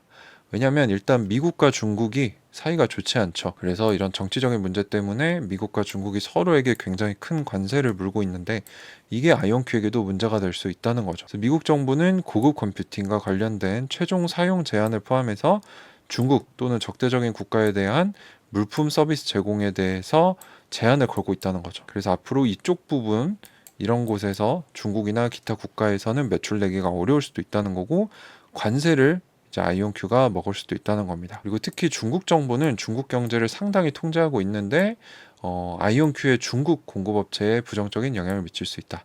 물론 이게 있는지는 잘 모르겠어요. 아마 있어도 아주 적거나 없을 것 같은데 여기 보시면 또 중국이 탄압하고 있는 신장 위구르 자치구에서 생산된 상품은 강제 노동으로부터 제조되었다고 미국은 간주하기 때문에 입국이 허용되지 않습니다. 그래서 지금 뭐 아이온큐가 이 신장 위구르 자치구로부터 그쪽 업체로부터 제품을 받고 있지는 않지만 앞으로 뭐 혹시나 부정적인 영향을 받을 수도 있다는 거죠. 중국이나 이 신장 위구르 쪽에서. 그리고 이 미국과 중국만의 싸움이 아니고 이게 더 큰 싸움으로 번질 수 있기 때문에 어떤 조치가 최종적으로 취해질지, 어떤 제품이 문제가 될지, 보복으로 어떤 조치가 취해질지 알 수가 없기 때문에 아이온큐가 중국에 대한 비중이 작다고 하더라도 이 싸움이 번져져서 아이온큐의 구성 요소를 확보하지 못하거나 구성 요소 가격이 상승해 버리거나 뭐 제품을 다른 고객들에게 수출 판매를 할 수 없게 된다면 문제가 될 수 있겠죠, 아이온큐한테. 자, 그리고 인수 매각, 전략적 투자, 전략적 파트너십, 우리가 흔히 생각했을 때 좋은 거다라고 생각을 하는데 이것 역시 아이온큐에게 리스크가 될 수도 있다고 합니다. 그래서 아이온큐는 전략적인 거래, 투자 또는 파트너십을 통해 솔루션 또는 기술을 인수하거나 이런 회사들을 인수해서 성장의 기회를 추구해 왔고 앞으로도 추구하겠다라고 했습니다. 그래서 캐나다의 인텐글 네트워크스라는 회사를 인수를 해서 이제 포토닉 인터커넥트의 핵심 기술들을 가져왔죠. 근데 이런 적절한 인수, 투자, 파트너십 후보자를 찾는 게 일단 돈이 많이 들고 시간이 많이 든다. 그래서 경영진의 집중을 분산시킬 수도 있고 추가적인 부채 또는 자본 조달을 필요로 하기 때문에 이 자금을 유리한 조건으로 조달할 수 없을 수도 있고 조달을 못할 수도 있습니다. 그래서 아이온큐의 유동성에 문제를 일으킬 수도 있다. 그리고 거래를 성공적으로 하더라도 기대했던 것만큼 효과를 못 볼 수도 있다는 거죠. 그리고 이 거래 중에서 또는 인수한 회사로부터 예상치 못한 비용 또는 부채가 발생할 수도 있기 때문에 아이온큐가 이제 다른 기업들을 인수하거나 전략적인 투자, 파트너십을 맺었을 때 그게 100% 좋은 거라고는 볼 수 없다. 그래서 이런 것들도 우리가 염두를 좀 해둬야 될 것 같습니다. 자, 그래서 여기까지 해서 우리가 8강까지 왔는데 리스크, 그 안에서도 이 아이온큐 사업과 산업에 영향을 미칠 수 있는 리스크들을 살펴봤고요. 리스크 부분이 좀 더 남았는데 제가 최대한 여러분들한테 핵심 위주로 전달을 드리고 사족들은 좀 잘라내서 전달을 드리겠습니다. 네, 끝까지 시청하시느라 고생하셨고요. 이런 부분들 잘 알아두시면 나중에 투자하실 때 이런 것들을 모르는 사람들보다 더 넓고 깊게 보게 돼서 반드시 더 유리하게 지혜롭게 판단을 하실 수 있을 거라고 생각을 합니다. 네, 감사합니다. 가을바람이었습니다.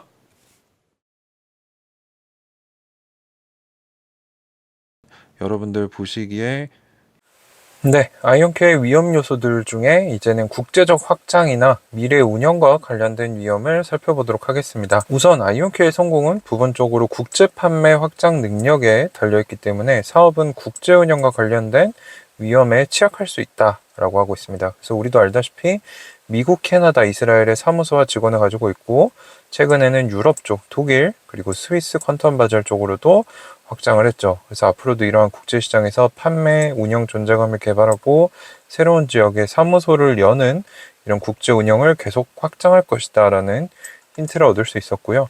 근데 국제 운영을 하는 것은 미국이나 현재 운영하고 있는 다른 국가에서 일반적으로 직면하지 못했던 새로운 위험에 노출이 될 수도 있다.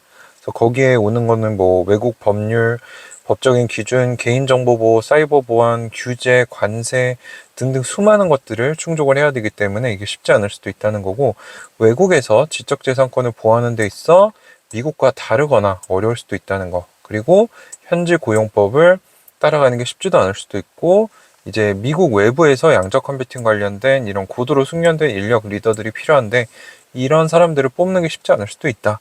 그리고 환율 변동에서 오는 리스크가 있을 수도 있고, 우크라이나, 이스라엘 뭐 이런 전쟁이나 뭐 지역적인 갈등과 같은 지정학적인 사건, 뭐 글로벌 이런 질병이 돌 수도 있고요. 이런 것들에 대해서도 리스크에 노출될 수도 있다. 국제 판매와 운영은 새로운 지역의 환율 변동, 그리고 추가적인 위험과 비용에 노출이 될 수 있고 이게 사업에 부정적인 영향을 미칠 수 있다는 거죠. 그래서 지금 뭐 방금 전에도 봤지만 성장 전략으로 국제 운영을 계속 확장하고 있는데 이런 외국에 나가서 또 투자를 계속 해야 된다는 거죠. 양자 컴퓨터가 실제 판매 사용되기 이전에 투자를 해야 되고 국제적으로 사업을 운영하는데 비용, 국제 직원을 고용하고 교육하는 비용, 현지 법률 준수 비용 등이 추가될 수 있다. 그리고 잠재 고객이 이런 국제시장에서 아이온큐 양자 컴퓨터를 수용하는 속도를 예측할 수가 없고 또 미국 외부의 조직은 미국 내부의 조직보다 작기 때문에 서포트를 잘 못할 수도 있다는 거죠. 그리고 환율 변동이 있으면 만약에 달러가 강세를 보이면은 아이온큐 측에서는 달러로 이제 뭐 가격을 매기기 때문에 구독이 더 비싸질 수도 있다. 그래서 오히려 양자 컴퓨터를 안 쓰게 될 수도 있고 또는 달러가 약세를 보이면 그럼 미국이 아닌 곳에 직원들의 보상이나 운영 비용을 지출하는데 달러가 싸지기 때문에 오히려 이런 외국에서의 비용이 더 커질 수도 있다는 거죠. 그래서 이러한 환율 변동 때문에 아이온큐의 운영 결과가 이런 아이온큐 자체 또는 투자자들의 기대치와 달라질 수도 있다. 환율 때문에 이런 일들이 불확실성이 발생할 수도 있다는 거고요. 또 소송 그리고 정부 규제와 관련된 리스크들도 있습니다. 그래서 아이온큐는 소송 조사 그리고 규제 절차와 관련된 위험에 노출되어 있는데 실제로 몇 번 소송에 시달리기도 했죠. 공매도 리포트 때문에 아이온큐 주가가 많이 떨어졌었는데 그때 뭐 회사에 소송을 건 주주도 있었어요. 너희 때문에 손해가 컸다라고 했는데 결국에 졌는데 다시 항소했다라는 얘기도 있더라고요. 이런 소송, 규제 절차는 본질적으로 불확실하고 금전적으로 만약에 아이온큐한테 뭐 이런 걸 하지 말아라라는 명령 그리고 라이센싱 같은 기타 구제를 요구하는 불리한 판결이 나올 수도 있고 소송 결과와 상관없이 소송이 있었다는 것 자체로 아이온큐의 명성이 손상될 수 있다. 그리고 이런 소송은 해결되는데 시간과 비용이 많이 들고 해결이 어려울 수도 있기 때문에 경영진의 주의와 자원을 분산시켜서 사업에 안 좋은 영향을 미칠 수도 있다. 그리고 이런 법률과 규제의 변경 사항을 준수하거나 만약에 위반했을 경우 이것을 시정하기 위해 상당한 비용이 들어갈 수도 있다라고 얘기하고 있습니다. 자, 그리고 또 아이온큐의 제품 책임 청구 대상이 될 수도 있다. 이게 무슨 얘기냐면 양자 컴퓨터가 예상대로 작동하지 않거나 오작동할 경우 이제 고객이 뭐 배상을 요청할 수도 있겠죠. 책임지고 돈을 내놔라. 그러면 부정적인 홍보가 될 수도 있고 돈도 지출이 되기 때문에 향후 양자 컴퓨터의 상용화를 방해하거나 저해할 수도 있다. 그리고 아이온큐의 특정 활동은 방사성 물질을 관련된 규정을 준수해야 하기 때문에 준수 비용이 많이 들어가고 준수하지 못할 경우 부정적인 영향을 미칠 수 있다. 그래서 아이온큐가 쓰고 있는 이런 원자종 중에 일부는 방사성이라고 합니다. 그래서 뭐 다양한 기관들의 규제를 받고 있고 이러한 물질로 인해서 사고가 나거나 뭐 누군가가 다치거나 할 수 있는 위험을 완전히 제거할 수는 없다는 거죠. 사고가 발생할 경우 사업에 부정적으로 영향을 미칠 수 있다. 자, 그래서 유해 물질이나 이동 부품이 있는 기계의 대규모 제조 장비와 관련된 고전압, 고전류 시스템 같은 위험을 가지고 있기 때문에 안전사고가 날 수도 있다. 라고 얘기를 하고 있고요. 미 정부 기관과의 계약이 양날의 칼이라고 볼 수 있습니다. 좋은 점도 있지만 안 좋은 점도 있다. 자, 안 좋은 점은 일단 아이온큐는 주 그리고 연방정부 기관과 계약을 체결했죠. 뭐 미 공군연구소에도 양자 컴퓨터를 3대 정도 판매를 했는데 추가 계약을 체결할 수도 있다. 실제로 24년 하반기에 5천만 달러 규모의 정부 관련된 계약이 있을 거다라고 했는데 이 정부 계약은 일반적인 상업 계약에서 볼 수 없는 조항들이 포함되어 있는데 계약자 즉 아이온큐한테 불리한 조건들이 많이 있다고 합니다. 그래서 정부가 편의상 일방적으로 계약을 종료하거나 수정할 수도 있다라는 이런 불리한 점들도 있고 이런 조항들 때문에 일반적으로 아이온큐의 비용을 증가시키고 이익을 감소시킬 수도 있다. 그리고 정부에 의해 더 많은 감사를 받아서 뭔가 자원이나 시간이 낭비될 수도 있고 이런 정부의 법, 계약 요구사항을 준수하지 못할 경우 계약이 강제로 종료될 수도 있다라고 하고 있습니다. 자, 그리고 미국과 외국의 데이터 프라이버시, 이제 데이터 민감 정보들, 그리고 보안과 관련된 엄격하고 변화하는 법률 규정, 규칙 등을 잘 준수해야 된다. 이걸 못할 경우 문제가 될 수 있다는 거죠. 그래서 아이온큐는 지금 뭐 메릴랜드에도 있고 스위스에도 양자 데이터 센터를 만들고 있는데 이 설립 및 운영에 있어서 데이터 프라이버시 그리고 보안과 관련된 다양한 의무들을 지켜야 한다는 거죠. 근데 이런 데이터 프라이버시나 데이터 관련된 법률 규정은 빠르게 지나가고 있어서 또 광범위하고 복잡하다고 합니다. 그래서 이것을 지키는 것이 쉽지가 않고 지키는 가운데 우리가 뭐 어길 수도 있고 돈이 더 들어갈 수도 있다는 거고 아이온큐 직원과 인력이 업무 수행을 위해서 생성형 AI를 사용한다고 해요. 이 부분은 저도 잘 몰랐는데 이런 것들을 사용할 때 뭐 여러 가지 규제에 적용을 받기 때문에 더 조심할 필요성이 있고, 이 법률을 준수하기 위해 비용이 늘어날 수 있다. 자, 그리고 아이온큐의 지적자산과 관련된 리스크들도 있는데, 아이온큐의 이 사업은 지적자산이 전부다라고 해도 과언이 아니죠. 아이온큐가 획득하거나 라이센스하는 이런 지적재산권에 대해 만약에 지금 뭐 대학교, 뭐 메릴랜드 대학이나 듀크 대학과 함께하고 있고 26년 초에 이제 종료가 될 것으로 예상이 되는데, 종료가 되면은 핵심 기술을 개발하고 사업 운영하는 데 필요한 권리를 상실할 수 있다. 이건 맞는 말이죠. 근데 뭐 얼마 전에도 우리가 알아봤듯이 아이온큐가 자체적으로 생성하는 특허가 이제 대학에서 오는 특허보다 많아졌기 때문에, 뭐 저는 이제 대학과 계속 가면 좋겠지만 이 대학과의 계약이 종료가 돼도 크게 문제는 안 될 거라고 보고 있어요. 그리고 아이온큐 제품과 기술에 대한 특허 보호를 획득하고 잘 유지해야 되는데, 이게 만약에 안 되거나 특허 보호 범위가 충분히 넓거나 견고하지 못할 경우 경쟁사가 아이온큐와 유사하거나 동일한 제품 기술을 개발할 수 있다는 거죠. 그렇게 하면은 아이온큐의 경쟁 우위가 무너질 수도 있다. 그리고 해외 국가들, 미국의 법률만큼 지적재산권을 보호하지 않기 때문에 만약에 외국에 가져갔는데 이게 뭐 영업비밀이나 기술이 셀 수도 있다는 얘기도 해주고 있습니다. 자, 그리고 아이온큐의 특허 침해, 그리고 기타 지적재산권 주장에 이런 싸움에 휘말릴 수도 있다는 거죠. 그래서 이런 것들을 방어하는데 비용이 많이 들거나 뭐 배상금이 발생할 수도 있는 거고, 이 아이온큐가 또 정부의 출연 연구를 통해 개발된 기술들이 많습니다. 그래서 정부가 대학에 돈을 주고 이거 해봐, 그리고 그 대학의 특허를 아이온큐가 가져가서 상업화한 것들이 있는데, 이게 지금 연방 규정을 따르기 때문에 뭐 얼마 전에 김정삼 교수님과 크리스 먼로 교수님이 기사를 내기도 했죠. 지금 바이든 정부가 이 정부 보조금으로 개발된 특허들 가져가겠다라는 이런 행동을 보였기 때문에 이 아이온큐의 권리가 정부로 넘어갈 수도 있는 거고, 미국이 아닌 곳과의 계약을 제한할 수도 있기 때문에 이런 것들을 하지 말아달라고 두 창립자가 이제 기사를 기고한 적이 있습니다. 그래서 요거는 아무래도 민주당보다는 공화당이, 트럼프가 당선이 돼야 조금 더 아이온큐한테 유리한 방향으로 가겠죠. 그래서 이런 리스크들도 존재를 한다. 자, 그리고 이제 증권 투자, 주식 투자와 관련된 위험, 그리고 기타 일반 사항을 마지막으로 볼 건데, 분명히 아이온큐가 적어놨습니다. 아이온큐의 주식이나 워런트에 투자한다면 시장 가격이 변동성이 높을 수 있고 투자 가치 하락으로도 이어질 수 있다라고 분명히 적혀 있는데, 많은 분들이 아이온큐에 투자한다고 하면은 주가가 올라갈 것만 보시는 것 같아요. 근데 분명히 적혀 있지만 변동성이 크고 이 투자한 금액을 이룰 수도 있음을 적어놨습니다. 그래서 시장의 변동성뿐만 아니라 뭐 경제, 시장, 정치적 상황에 따라 주식 시장의 이 주가를 떨어뜨릴 수도 있다. 그리고 아이온큐의 영업 실적이 좋아도 떨어질 수가 있다는 거죠. 그래서 이게 항상 같이 가는 게 아닙니다. 이 차이를 이해를 해야 되고요.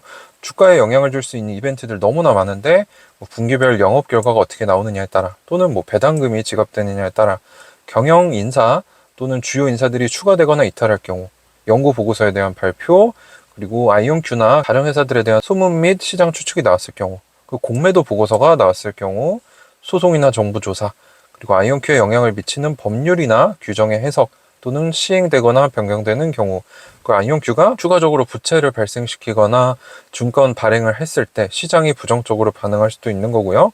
아이온큐의 경쟁사들의 시장 평가의 변화, 경쟁사들이 뭐 중요한 계약을 한다거나 인수 처분을 한다거나 뭔가 다른 걸 했을 경우 아이온큐한테도 영향을 미칠 수 있고, 은행이 파산한다거나 전염병이 퍼진다거나 전쟁이 일어난다거나 이런 이벤트들도 아이온큐 주가에 영향을 미칠 수 있기 때문에 꼭 아이온큐가 좋은 실적을 내도 주가가 같이 올라가지 않을 수도 있고, 그거를 미리 이 연례보고서, 사업설명서에 적어놨습니다. 그래서 이거를 우리가 반드시 이해를 하고 투자를 해야 된다. 자, 그리고 아이온큐의 이런 운영 및 재무 실적이 투자 분석가들 또는 우리 투자자들의 기대에 부합하지 않으면 주식 가격이 떨어질 수 있다는 거죠. 그리고 항상 이 실제 결과가 아이온큐가 줬던 가이던스와 일치하지 않거나 초과하지 않을 수도 있다는 거죠. 불확실성이 많기 때문에. 그래서 분기별 운영 결과, 실적은 여러 요인들에 의해 상당히 변동할 수가 있기 때문에 그 가이던스를 너무 믿고 너무 이 맹목적으로 투자하지 말라는 겁니다. 그리고 또 공매도자들, 뭐 아이온큐로 치면 스콜피온 캐피탈 같은 곳이 공매도 리포트를 악의적으로 내서 주가를 끌어내리기도 했죠. 그래서 아이온큐의 주식 가격을 낮추기 위한 이런 조작적인 활동에 참여할 수도 있고, 아이온큐가 미래 자본 조달을 해야 되는데 이게 제한이 될 수도 있다는 거죠. 이런 것들도 우리가 염두를 해야 된다. 자, 그리고 아이온큐는 현재 사업을 지원하기 위해 투자를 계속할 생각이고, 기술을 개발하거나 향상시키거나 운영 인프라를 개선하거나 보완적인 사업이나 기술을 인수하기 위해서 추가 자금이 필요할 수도 있다. 그래서 캐나다의 인텐건 네트워크스라는 회사를 실제 인수하기도 했고 1억 불 정도 유상증자를 할 수 있는 옵션을 만들어 놔서 앞으로 필요한 기술이나 회사가 있으면 인수하겠다는 의견도 밝혀놨죠. 그래서 이것도 우리가 분명히 생각을 해둬야 됩니다. 실제로 이걸 하게 되면은 뭐 주식수가 늘어나거나 대출이 발생을 하면은 기존 주주들이 가지고 있는 주식의 가치가 희석될 수 있기 때문에 이것도 분명히 우리가 생각을 해야 되고 뉴욕 증권거래소에 지금 상장이 돼 있는데 이 상장 기준을 계속 준수할 수 있을지 상폐 리스크도 있다는 겁니다. 참고로 뉴욕 증권거래소의 상장 폐지 기준은 30일 연속 종가가 1불 미만일 경우 경고를 먹게 되고요. 시가총액이 1,500만 달러 이하로 떨어지면 문제가 됩니다. 근데 아직은 아이온큐는 이런 위험에 직면하지 않았지만 리게티나 디웨이브, 알키퀀텀 같은 경쟁사들은 지금 상장 폐지 위험을 계속 마주하고 있죠. 그리고 아이온큐는 이 상장된 공개회사로서 증가된 법률, 회계, 보험, 행정, 기타 비용, 경비를 직면하고 있고 2023년 말부로 더 이상 신흥 선장 기업이 아니기 때문에 원래는 좀 간단하게 이런 보고를 했었는데 이게 축소된 보고 요건을 더 이상 활용할 수 없게 돼서 일반 기업들과 마찬가지로 복잡하게 이런 증권거래위원회나 이런 시장에 보고서를 내야 될 의무가 생겼습니다. 그래서 그게 시가총액 7억 달러 기준이라고 하네요. 한 7, 8천억 정도 되는데 아이온큐 지금 시가총액은 이걸 훨씬 넘었기 때문에 이제 좀 더 이런 일반 행정비, 보고서에 들어가는 비용이 늘어날 수도 있다. 그리고 우리의 이 주주들의 승인 없이도 아이온큐는 추가로 보통 주식이나 다른 증권을 발행할 수도 있다. 그래서 이걸 통해서 기존 주주들의 주식 가치가 희석될 수도 있고 주가가 떨어질 수도 있다라고 분명히 적어놨습니다. 실제로 유상증자가 일어나면 우리는 이걸 왜 했는지를 좀 봐야겠죠.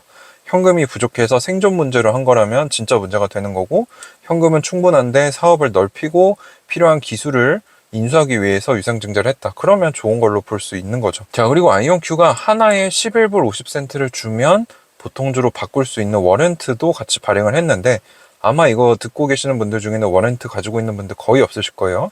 근데 아마 미국에 계신 분들은 가지고 계실 수도 있는데 이 공개 워런트가 만료일이 있습니다. 26년 9월 30일인데 이때까지 만약에 보통주로 전환을 하지 않으면 만료돼서 사라질 수가 있다는 거죠. 그리고 이 조건에 대해서도 회사에서 바꿀 수 있기 때문에 워런트 가지고 계신 분들은 이런 회사 정책을 잘 살펴보시다가 일반주로 적절한 시점에 변환하시는 게 좋을 것 같고요. 또 중요한 거는 여러 유튜버들이 아이온큐 배당 줄 수 있나 이런 주제들을 다뤘는데 저는 다루지 않았습니다. 왜냐면 여기에 분명히 적혀 있어요. 우리는 보통주에 현금 배당을 지급할 계획이 없다.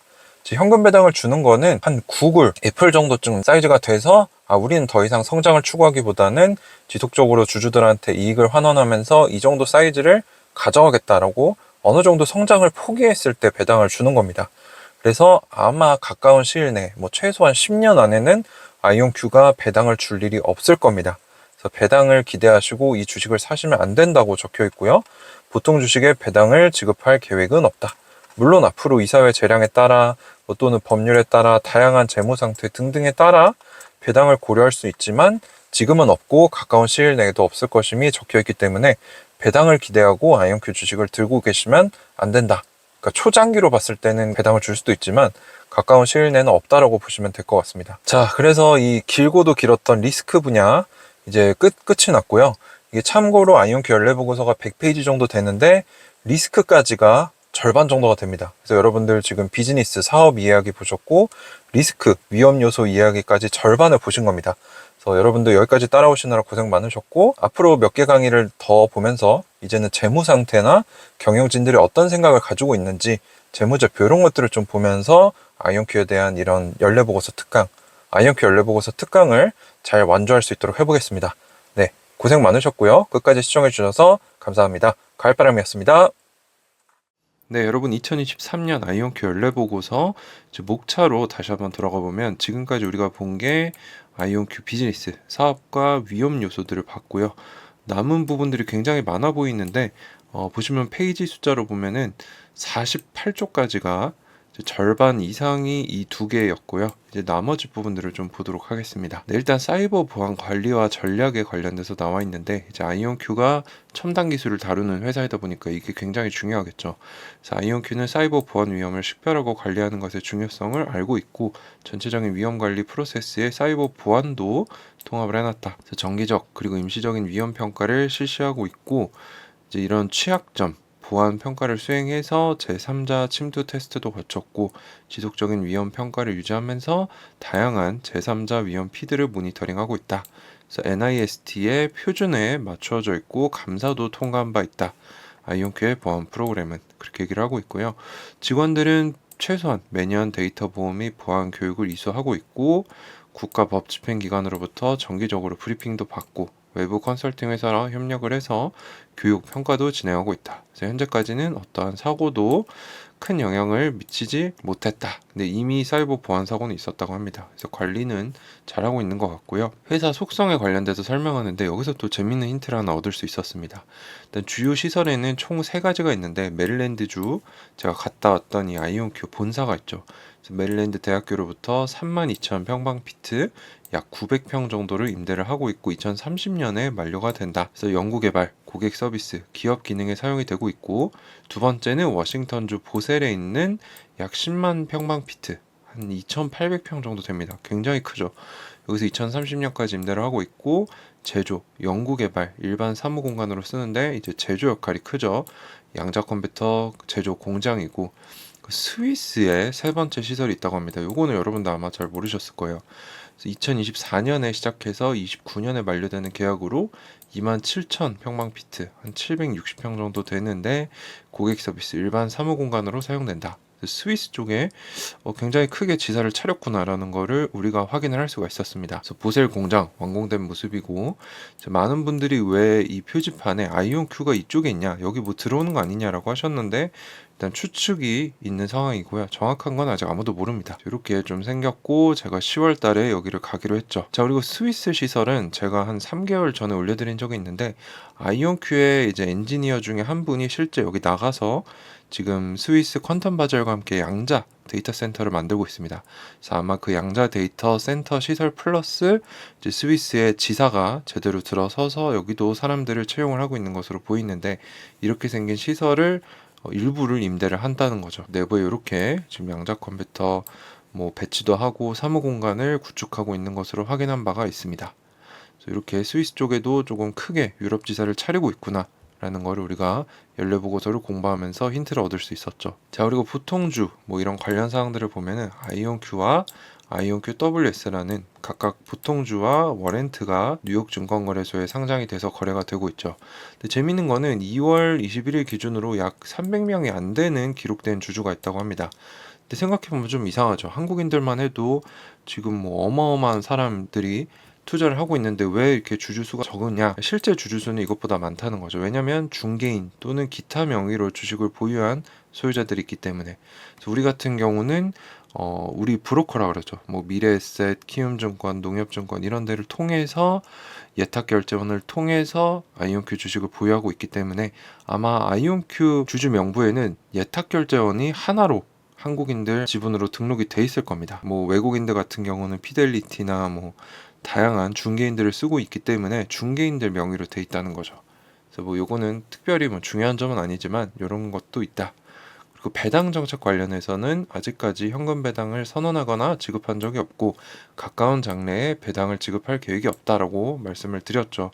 근데 물론 이사회의 재량에 따라 결정이 되고 나중에 바뀔 수도 있다. 자, 그리고 이제 재무 상태나 운영 결과에 대해서 볼 건데, 개요를 먼저 보겠습니다. 이 부분이 또 중요한데요. 아이온큐는 세계에서 가장 복잡한 문제를 해결하고 비즈니스, 사회, 지구를 더 나은 방향으로 변화시키기 위해 설계된 양자 컴퓨터를 개발하고 있다. 그래서 독자적인 기술이나 아키텍처를 가지고 있고, 라이센스 계약을 통해서 이제 메릴랜드 대학과 듀크 대학에서 오는 라이센스를 독점적으로 사용할 수 있는데, 이 기술이 연구개발과 상업 가치 측면에서 이점을 제공하고 있다. 그래서 관련 유지 보수 및 지원을 하면서 양자 컴퓨터 하드웨어를 판매하고 있고, 여러 큐빗을 가진 양자 컴퓨터에 대한 접근을 제공하고 있다. 그리고 계산 능력이 향상된 양자 컴퓨터를 연구하고 개발하고 있죠. 그래서 아마존, 구글, 마이크로소프트의 각각 클라우드 위에 이 클라우드 기반 접근 방식을 통해 양자 컴퓨팅 서비스 QCaaS 퀀텀 컴퓨팅에서 서비스를 널리 이용할 수 있게 제공을 하고 있다. 이 고객이 양자 컴퓨팅을 각자 사업에 적용할 수 있도록 지원하는 전문 서비스도 제공하고 있고, 고객에게 클라우드 또는 로컬 접근을 통해 완전한 양자 컴퓨터를 판매하는 것을 예상하고 있다. 실제로 진행을 하고 있죠. 그리고 아이온큐는 아직 상업적 성장의 초기 단계에 있기 때문에 창립 이래로 상당한 운영 손실을 입었고 앞으로도 적자가 계속 발생할 것이다라고 분명히 얘기를 하고 있습니다. 근데 이제 수익을 창출하여 수익성을 달성하기 위해서는 양자 컴퓨터의 성공적인 개발과 추가 상용화가 필요하다는 거죠. 그래서 23년에는 순손실이 1억 6천만 달러 정도 되고 22년에는 한 5천만 달러. 그래서 현재까지 23년 말까지 누적 적자는 3.5억 달러. 이게 뭐 원화로 환산을 해보면 한 5천억 정도 될 것 같아요. 그래서 굉장히 많은 돈이 지금 투자가 됐기 때문에 제가 여기서 지금 드는 생각은 지금 아이온큐 시총이 한 20억 달러 내외 정도 되는데 이미 들어간 돈이 한 3.5억 달러 정도 되기 때문에 만약에 이 회사를 인수를 하고 싶다면 훨씬 더 높은 프리미엄을 줘야 된다는 겁니다.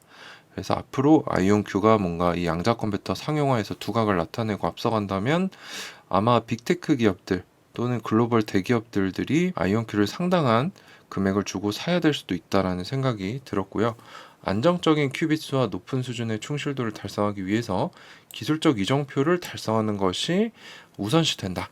그래서 당장은 상당한 손실이 지속될 수 있다. 그래서 여기서 힌트를 주죠. 지금 당장 우리가 아이온큐를 투자할 때 봐야 될 거는 수익이 얼마나 나느냐, 매출이 얼마나 되느냐. 물론 이것도 중요하지만 훨씬 더 중요한 거는 기술적 목표를 잘 달성해야 된다는 겁니다. 그래야 쓸만한 양자 컴퓨터가 나오면서 상용화가 되고 매출이 기하급수적으로 는다는 거죠. 그래서 양자 컴퓨팅이 널리 사용되기 위해 필요한 전제 조건이 이런 것들이다. 참고로 아이온큐가 상장 당시에 가지고 있던 현금성 자산이 한 8,800억 정도 되는데 24년 1분기 최신 기준으로는 한 6천억 원 정도 됩니다. 그래서 또 여기서 굉장히 수진을 많이 했죠.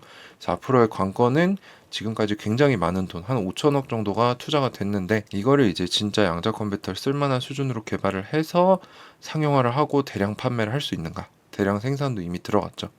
대량 생산을 위한 초석도 지금 깔고 시애틀 공장도 돌아가고 있기 때문에 그게 될 것이냐 말 것이냐가 앞으로의 주가가 올라갈 수 있느냐 마느냐에 굉장히 중요한 모니터링 포인트가 되겠습니다. 자, 그럼 거시경제 상황이 아이온큐에 어떤 영향을 미치는가? 일단 인플레이션이 높기 때문에 실질적으로 부정적인 영향을 미칠 수 있다. 향후 전통적인 금융을 수용 가능한 조건으로 확보하는 게 어려워질 수 있다는 거죠. 왜냐하면 인플레이션 때문에 고금리가 지속되고 있기 때문에. 물론 현재까지 인플레이션이 아이온큐에게 직접적인 영향을 크게 미치진 않았지만 노동 비용의 증가를 경험할 수 있죠. 이제 임금이 올라가기 때문에.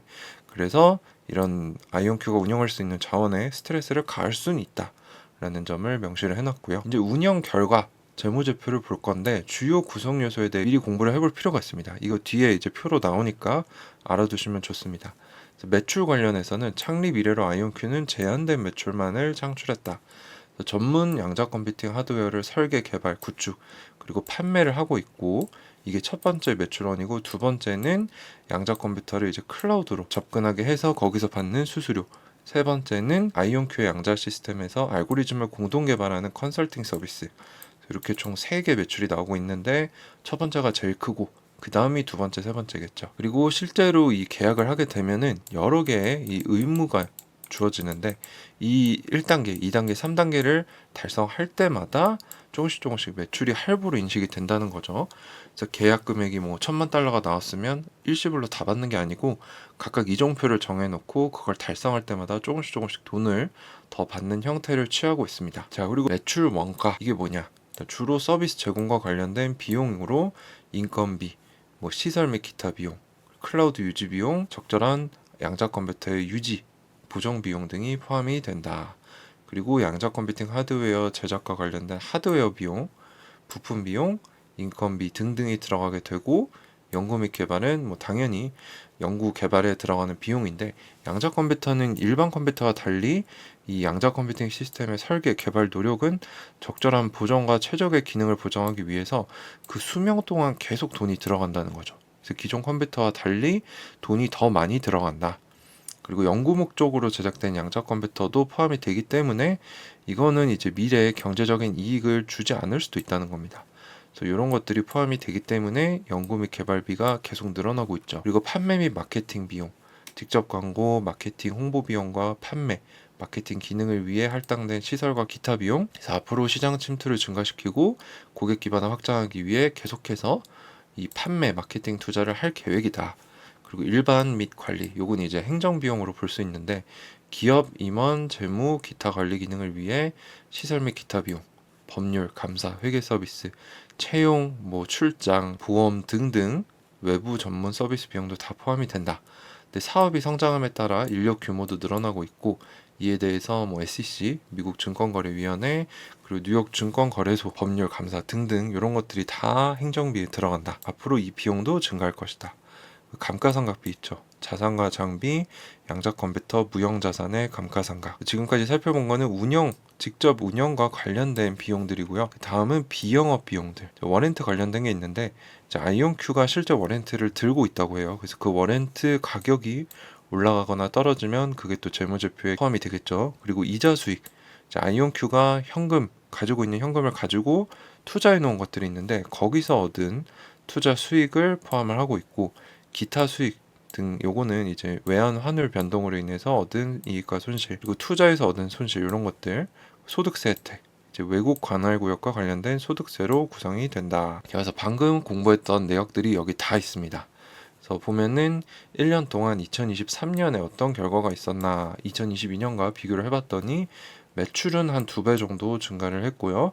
보시면 매출 원가는 거의 2.5배, R&D, 연구개발도 2배 이상 증가를 했고 세일즈 마케팅도 한 2배 이상 증가, 행정비용은 한 50% 정도 증가를 했네요. 그리고 감가상각도 한 2배 정도 증가를 해서 매출이 늘긴 했지만 이 비용들이 상당히 많이 늘었죠. 9,600만 달러에서 1억 8천만 달러까지 거의 한 70% 정도, 80% 정도 증가를 하면서 순적자는 5천만 달러에서 1억 6천만 달러까지 한 3배 정도까지 늘었습니다.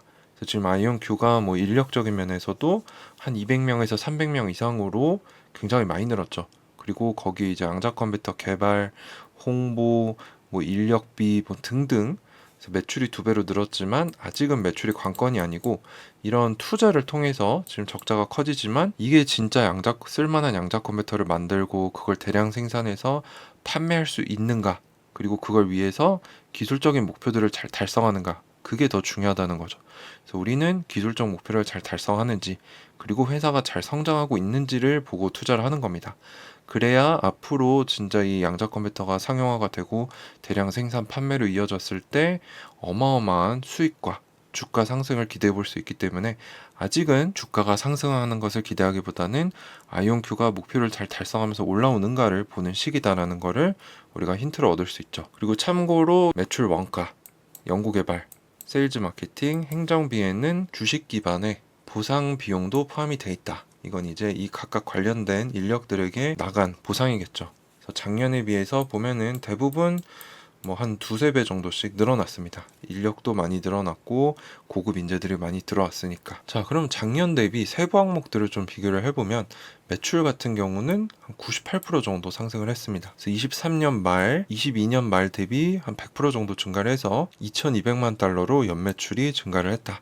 그래서 보통 전문 양자 컴퓨팅 하드웨어 구축과 관련된 계약 그리고 1년 동안 제공한 서비스와 관련된 새로운 매출 계약 덕분이다. 큰 비중은 미 공군 연구소나 스위스 퀀텀 바젤에 판매한 양자 컴퓨터 계약에서 나온 매출이 크겠죠. 그래서 매출은 98% 증가했다. 근데 매출 원가도 증가를 많이 했습니다. 175% 증가를 해서 810만 달러가 됐는데 보통 계약 서비스를 위한 인건비 그리고 양자 컴퓨터 구축과 관련된 재료비 증가에 기인을 한다. 그리고 R&D, 연구개발 역시 110% 증가해서 9,230만 달러가 됐는데 이 세부 내역을 살펴봤더니 인력 증가, 이제 R&D 관련된 인력이 증가하면서 급여 쪽에서 4,400만 달러가 늘었고 주식 기반 보상에 2,710만 달러 그리고 재료, 용품, 장비가 180만 달러 정도로 인력이 많이 늘었음을 알 수 있죠. R&D 쪽에서. 그리고 세일즈 마케팅 역시 한 120% 정도 증가해서 1830만 달러가 됐는데 세부 내용을 보면 인력이 증가해서 급여 쪽 870만 달러, 주식 기반 보상 550만 달러, 홍보, 마케팅이 120만 달러 정도로 일단 R&D나 세일즈 마케팅도 보면은 인력을 많이 늘렸구나라는 걸 알 수 있습니다. 근데 그 얘기는 인력을 늘렸으니까 그만큼 성과도 앞으로 나와야겠죠.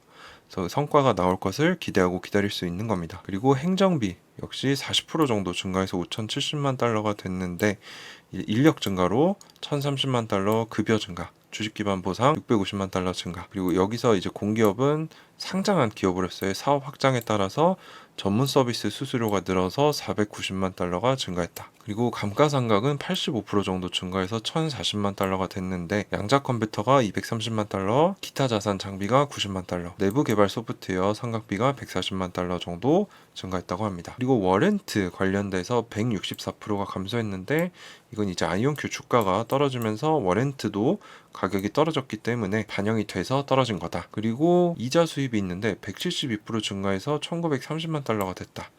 그래서 아이온큐가 뭐 투자해 놓은 그런 자산들에서 이자율이 높아져서 이건 이제 인플레이션 때문에 고금리가 돼서 그런 거죠.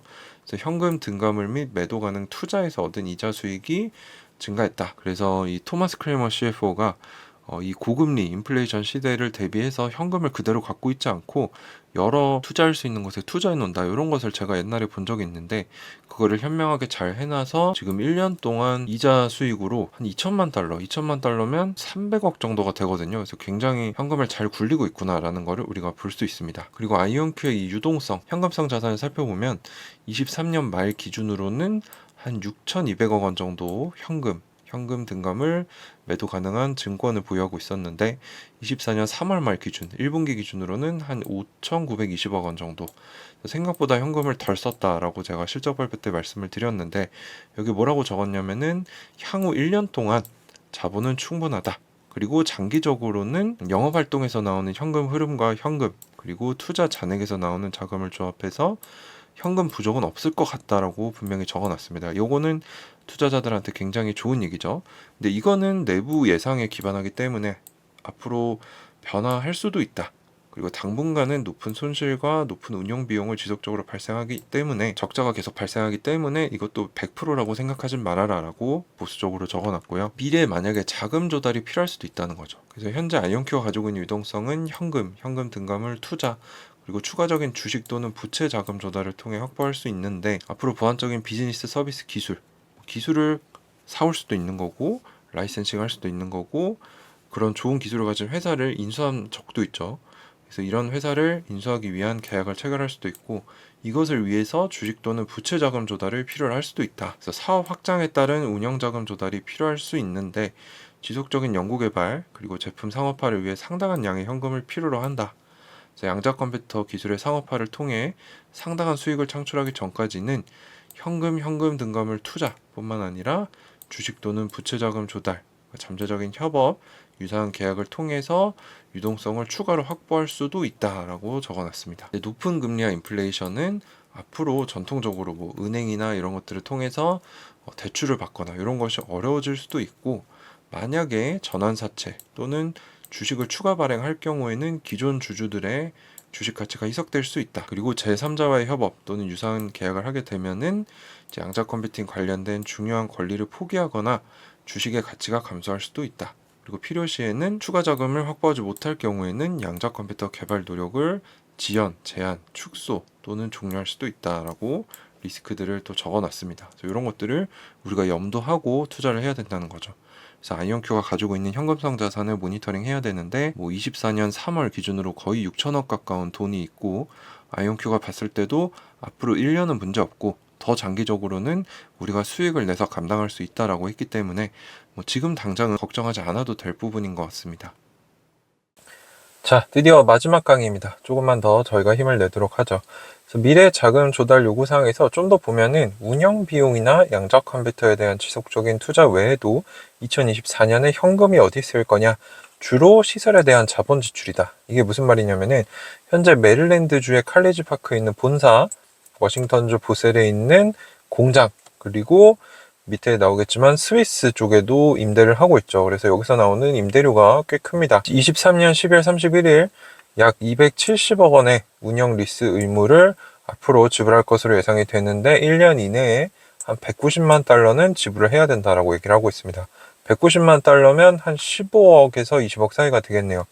그리고 참고로 2024년 2월에 아이온큐는 스위스 아를레스하임, 이제 퀀텀 바젤과 같이 만들고 있는 양자 데이터 센터를 얘기를 하는데 27,000 평방피트 공간에 대한 임대 계약을 체결해서 2024년에 시작해서 2029년에 만료가 될 것이고 미래의 총 임대료 지급액은 한 60억 정도로 본다. 그래서 1년에 10억 원 정도 규모가 된다. 그래서 여기 아래 도표를 보시면 22년, 23년 각각 이 리스로 얼마가 나갔는지가 나오는데 23년에는 160만 달러, 즉 한 22억 원 정도, 그러니까 1년에 한 20억에서 미래에는 더 늘어나겠죠. 20억에서 한 30억 정도가 리스 비용으로 나가겠구나. 요거를 우리가 힌트를 좀 얻을 수 있었고요. 또 스위스에 이 27,000 제곱피트가 되는 공간을 임대했구나라는 것도 중요한 힌트가 될 수 있겠죠.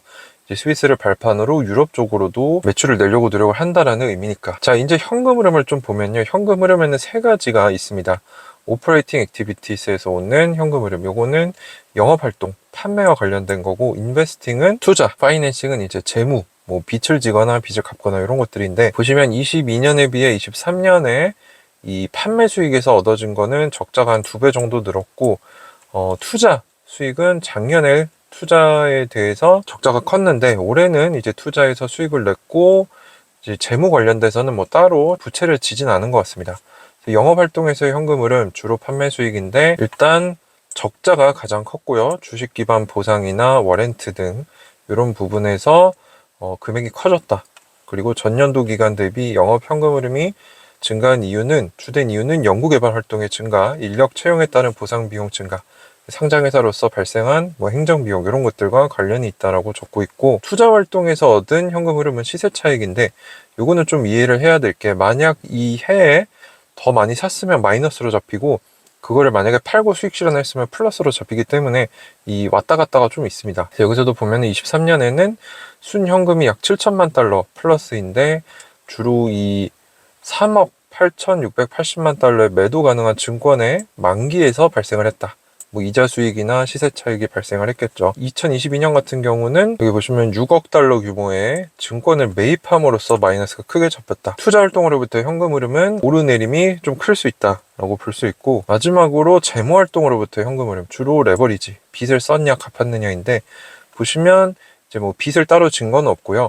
23년에는 주식 매수권, 이거 이제 스톡 옵션을 행사한 것을 이제 직원이 스톡 옵션을 행사하면 돈을 회사에 내고 주식을 받잖아요. 그래서 플러스로 각각 180만 달러, 110만 달러가 잡혔었다. 자, 그리고 시장 위험에 대해서 정량적, 정성적 공시를 해놨는데 금리 위험이 있을 수 있다. 23년 말 기준으로 4억 5,600만 달러 정도의 현금성 자산, 그리고 투자 자산을 보유하고 있는데 현금으로 가지고 있구나. 이 단기적으로 수익화할 수 있는 머니마켓 펀드, 그리고 미국 정부기관 증권에 또는 채권을 보유하고 있는데, 이 투자 활동, 현금으로 가지고 있지 않고 여러 곳에 투자하고 있는 이유는 원금을 보존하면서 동시에 위험을 크게 증가시키지 않으면서 수익을 극대화하기 위해서, 그래서 빠르게 유동화할 수 있는 이 만기가 짧거나 덜 위험한 이런 자산에 투자를 하고 있다는 거죠. 근데 금리가 떨어지면은 아이온큐가 투자해 놓은 이런 자산에서의 수익이 떨어질 수 있다. 그래서 만약에 금리가 크게 하락할 경우에는 조치를 고려하겠다라고 적고 있습니다. 그래서 현명하게 인플레이션 극복을 위해서 지금 투자를 해놓고 현금을 굴리고 있다는 거죠. 그리고 신용 위험에 대해서도 영향을 받을 수 있는데, 금융기관에 이런 현금 그리고 자산들을 예치를 하는데 이제 연방보험에서 커버해줄 수 있는, 만약에 그 기관이 파산했을 때 커버해줄 수 있는 한도를 초과할 수도 있는데, 일례로 작년에 실리콘밸리 은행이 망하면서 거기에 예치해놨던 자산들이 한번 날아갈 뻔했죠. 물론 이 정부에서 보증을 해주면서 날아간 돈은 없지만 거기서도 어느 정도 신용 위험에 노출이 됐었다고 합니다. 그래서 이런 데서 오는 위험을 완화시키기 위해서 하나 이상의 추가 예금 기관으로 계좌를 이전하는 과정을 진행하고 있다라고 밝혔고요. 자, 이제 대차대조표 요거를 좀 보면은 22년에 비해서 23년에 이제 자산은 이제 회사가 가지고 있는 돈이죠. 크면 클수록 좋은 건데 보시면 큰 변동은 없었습니다. 아무래도 현금을 좀 소진했으니까 조금 줄었고, 부채 같은 경우, 부채는 적을수록 좋은 거죠. 부채는 좀 늘어났는데 한 2배 정도 늘어났는데 그 원인을 봤더니 이제 비용이 좀 생기면서 부채가 좀 늘어났고, 또 워렌트 관련돼서도 이 부채, 그러니까 이게 현금을 쓰면서 적자가 나니까 자산은 줄어들고 부채는 늘고 있는 형국을 보여주고 있는 겁니다. 그래서 아이온큐를 볼 때 우리가 집중해야 될 거는 지금 당장은 적자가 계속 발생하겠지만 아이온큐가 목표한 대로 양자 컴퓨터를 좋은 수준까지 개발을 해서 응용 사례를 만들어서 대량 생산 판매로 이어져서 수익성으로 돌아서는가, 그때가 이제 주가가 많이 뛸 시점이니까 아직은 아니지만 그때를 기다리고 있는 거죠. 그리고 손익계산서도 보면은 이제 매출은 1100만 달러에서 2200만 달러로 2배 증가를 했는데, 보면 R&D 지금 이 매출 원가가 한 3배 정도 늘어났고 R&D도 2배 정도 늘어났죠. 연구개발을 더 하고 있으니까. 그리고 세일즈 마케팅 역시 2배 이상 늘어났고, 행정비용 역시 인력이 늘어나면서 한 50% 정도 늘어난 것 같습니다. 그래서 적자는 더 커졌죠. 22년에 비해 23년 적자는 한 3배 정도 수준으로 늘어난 상황이다. 그리고 주주 자본 변동, 요것도 이제 우리가 알아둘 필요성이 있는데, 이건 뭐냐면 주식을 더 발행하고 있는 상태를 얘기합니다. 그래서 유상증자를 하진 않지만 여러 가지 이유로 주식이 늘어나고 있습니다. 어떤 이유들인가 한번 봤더니 21년 말에 아이온큐 총 주식 발행수가 1억 9,500만 주 정도 됐는데 2022년 말에는 1억 9,900만 주가 됐고요. 23년 말에는 2억 600만 주가 됐죠. 그래서 조금씩 주식이 늘어나고 있습니다. 그래서 21년부터 22년까지는 한 400만 주 정도가 늘었고 22년에서 23년은 한 700만 주 정도가 늘었네요. 왜 늘었는지 보면은 스톡 옵션을 행사해서 주식을 발행해서 회사가 이제 직원들에게 판매한 것도 있고, 이제 RSU라고 해서 처음에 근로계약을 할 때 뭐 당신이 1년 근무하면 주식 몇 개를 보너스로 주겠다, 이런 식으로 근무 기간에 따라 부여하는 주식도 있고요. 그리고 주식 기반 보상도 있습니다. 그리고 워렌트를 행사했을 때 그 워렌트를 11.5불을 받고 하나의 보통주로 바꿔주죠. 그래서 대부분은 이제 더 좋은 인재들을 유치하고 직원들에게 봉급을 주기 위해서 이렇게 매년 한 400만 주에서 700만 주 정도 주식수가 늘어나고 있는 것을 우리가 확인할 수 있습니다. 그래서 요거는 스타트업이고 적자이기 때문에, 현금이 적기 때문에 어쩔 수 없는 부분이고, 스타트업들이라면 다 하는 거니까 뭐 딱히 걱정하는 부분은 아니고요. 요런 것들이 있다 정도는 우리가 알아둬야겠죠. 자, 그리고 매출 인식 관련해서 요것도 상당히 중요한데, 23년 말에 아직 한 7천만 달러 정도의 매출로 인식되지 않은 계약에서 발생한 돈들이 있다는 거죠. 뭐 일례로 부킹스로 잡힌 것들이죠. 어느 정도 단계를 달성을 해야 이제 고객사가 지불을 하는 아직 남아있는 매출인데, 이런 7천만 달러 중에 약 40%가 앞으로 1년 이내 수익으로 인식될 거다. 그러니까 이거는 24년에 매출로 인식이 확실히 될 부분이라는 거죠.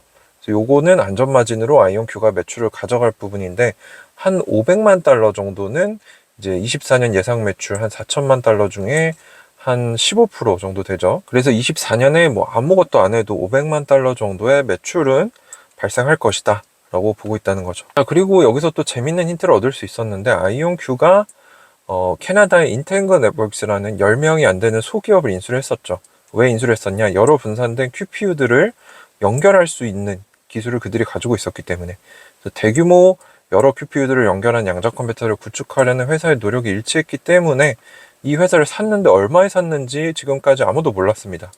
근데 여기 보니까 100만 달러에 샀다라고 했어요. 100만 달러면 뭐 지금 환율로 쳐보면 한 13억, 14억 정도 되는데 굉장히 적은 돈이라고 생각이 되거든요. 물론 뭐 그 회사 사람이 10명 언더였으니까 비싸다고 볼 수도 있겠지만, 그 기술이 굉장히 아이온큐 로드맵에 있어서 중요했다는 걸 고려해 보면은 굉장히 저렴한 가격에 잘 샀다, 100만 달러에 샀구나 라는 거를 우리가 알 수 있습니다. 자, 그리고 아이온큐에 대해서 옛날에 어떤 뭐 벤처 캐피탈리스트 출신인 분이 현금 적으니까 투자하지 말라라는 잘못된 말을 한 적이 있어서 저랑 한번 다툰 적이 있었는데, 그때 제가 증거로 이런 것들을 제시를 했죠.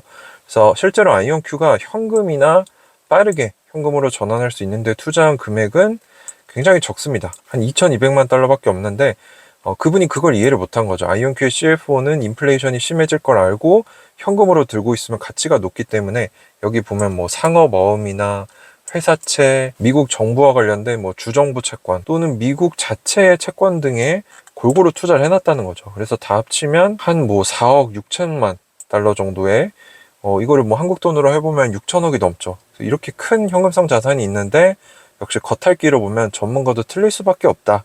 그래서 저는 소수 종목을 제대로 공부해서 집중 투자하는 방식을 추구를 하고 있다는 거죠. 그래서 아이온큐는 뭐 우리가 앞에서도 봤지만 1년 이내 쓸 현금은 충분하고 앞으로 영업 활동으로 뭔가 판매를 해서 수익을 내서 현금이 부족해지는 사태는 없을 거다라고 계속 얘기를 하고 있습니다. 이것은 이제 좋은 타이밍에 상장을 해서 그때 현금을 크게 확보한 것도 덕을 보고 있죠. 자, 그리고 메릴랜드 대학과의 계약도 있는데, 메릴랜드 대학이 국립양자연구소, 이제 줄여서 큐랩이라고 아이온큐와 함께 설립을 했는데, 아이온큐의 양자 컴퓨터를 쓸 수 있도록 하기 위해서 3년에 걸쳐서 1,400만 달러를 아이온큐에 지급을 하고 있습니다. 이게 이제 22년, 23년, 24년. 근데 요거는 이제 메릴랜드가 아이온큐한테 주는 거고, 아이온큐도 메릴랜드에 140만 달러 정도를 지급하는데, 이거는 메릴랜드의 컴퓨터 수학 자연과학 대학에 아이온큐 기금, 어떻게 보면 이 장학금을 주기 위해서 설립이 된 거라고 해요.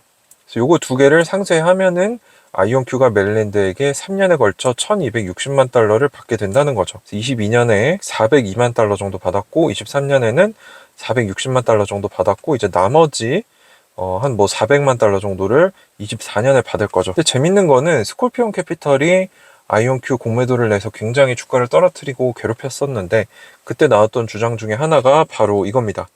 그래서 1,400만 달러, 요 자전거래를 통해서 아이온큐가 의도적으로 덩치를 커 보이는 것처럼 하고 있다. 그래서 그때 제가 뭐라고 했냐면, 지금 당장은 매출이 적으니까 그렇게 보일 수 있지만 앞으로 매출이 커지면 메릴랜드 대학이 내주는 매출이 적어질 거다라고 했는데 정확하게 맞아 떨어졌죠.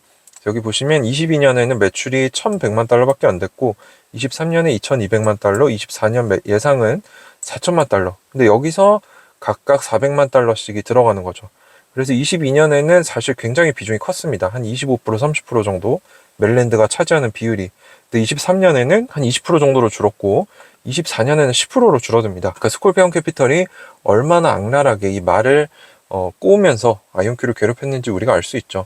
그래서 그 당시에는 이 자전거래로 매출이 큰 것처럼 보였지만 결국에 아이온큐가 잘 성장하면서 메릴랜드에게 의존하는 매출은 줄어들었다. 그래서 아이온큐는 잘하고 있구나라는 거를 우리가 이제 지금까지 낸 매출, 그리고 월가가 보는 매출 역시 뭐 80에서 100%씩 매년 성장할 것으로 보고 있기 때문에 저는 이번에 연례보고서 보면서 아이온큐가 더 잘하고 있구나, 생각보다 깊게 생각하면서 사업을 하고 있구나라는 걸 느낄 수 있었습니다. 그리고 마지막으로 아이온큐가 미국에서 미국에 위치한 고객들로부터 발생한 수익은 22년, 23년 각각 82%, 85%라는 걸 봤을 때 미국의 주요 고객처들이 있고, 이제 앞으로 뭐 유럽으로 확장을 하고 유럽 지사도 세웠고 스위스에도 이제 사무 공간을 대여했기 때문에 앞으로 이 미국 비중이 떨어지면서 글로벌하게 매출이 이제 다양화될 거라고 생각을 하고 있습니다. 자, 그래서 아이온큐 연례보고서 100페이지가 넘는데 이거를 제가 한 11강 안에 다 담아봤는데요. 좀 덜 중요하다라고 생각해서 뺀 부분들도 있습니다.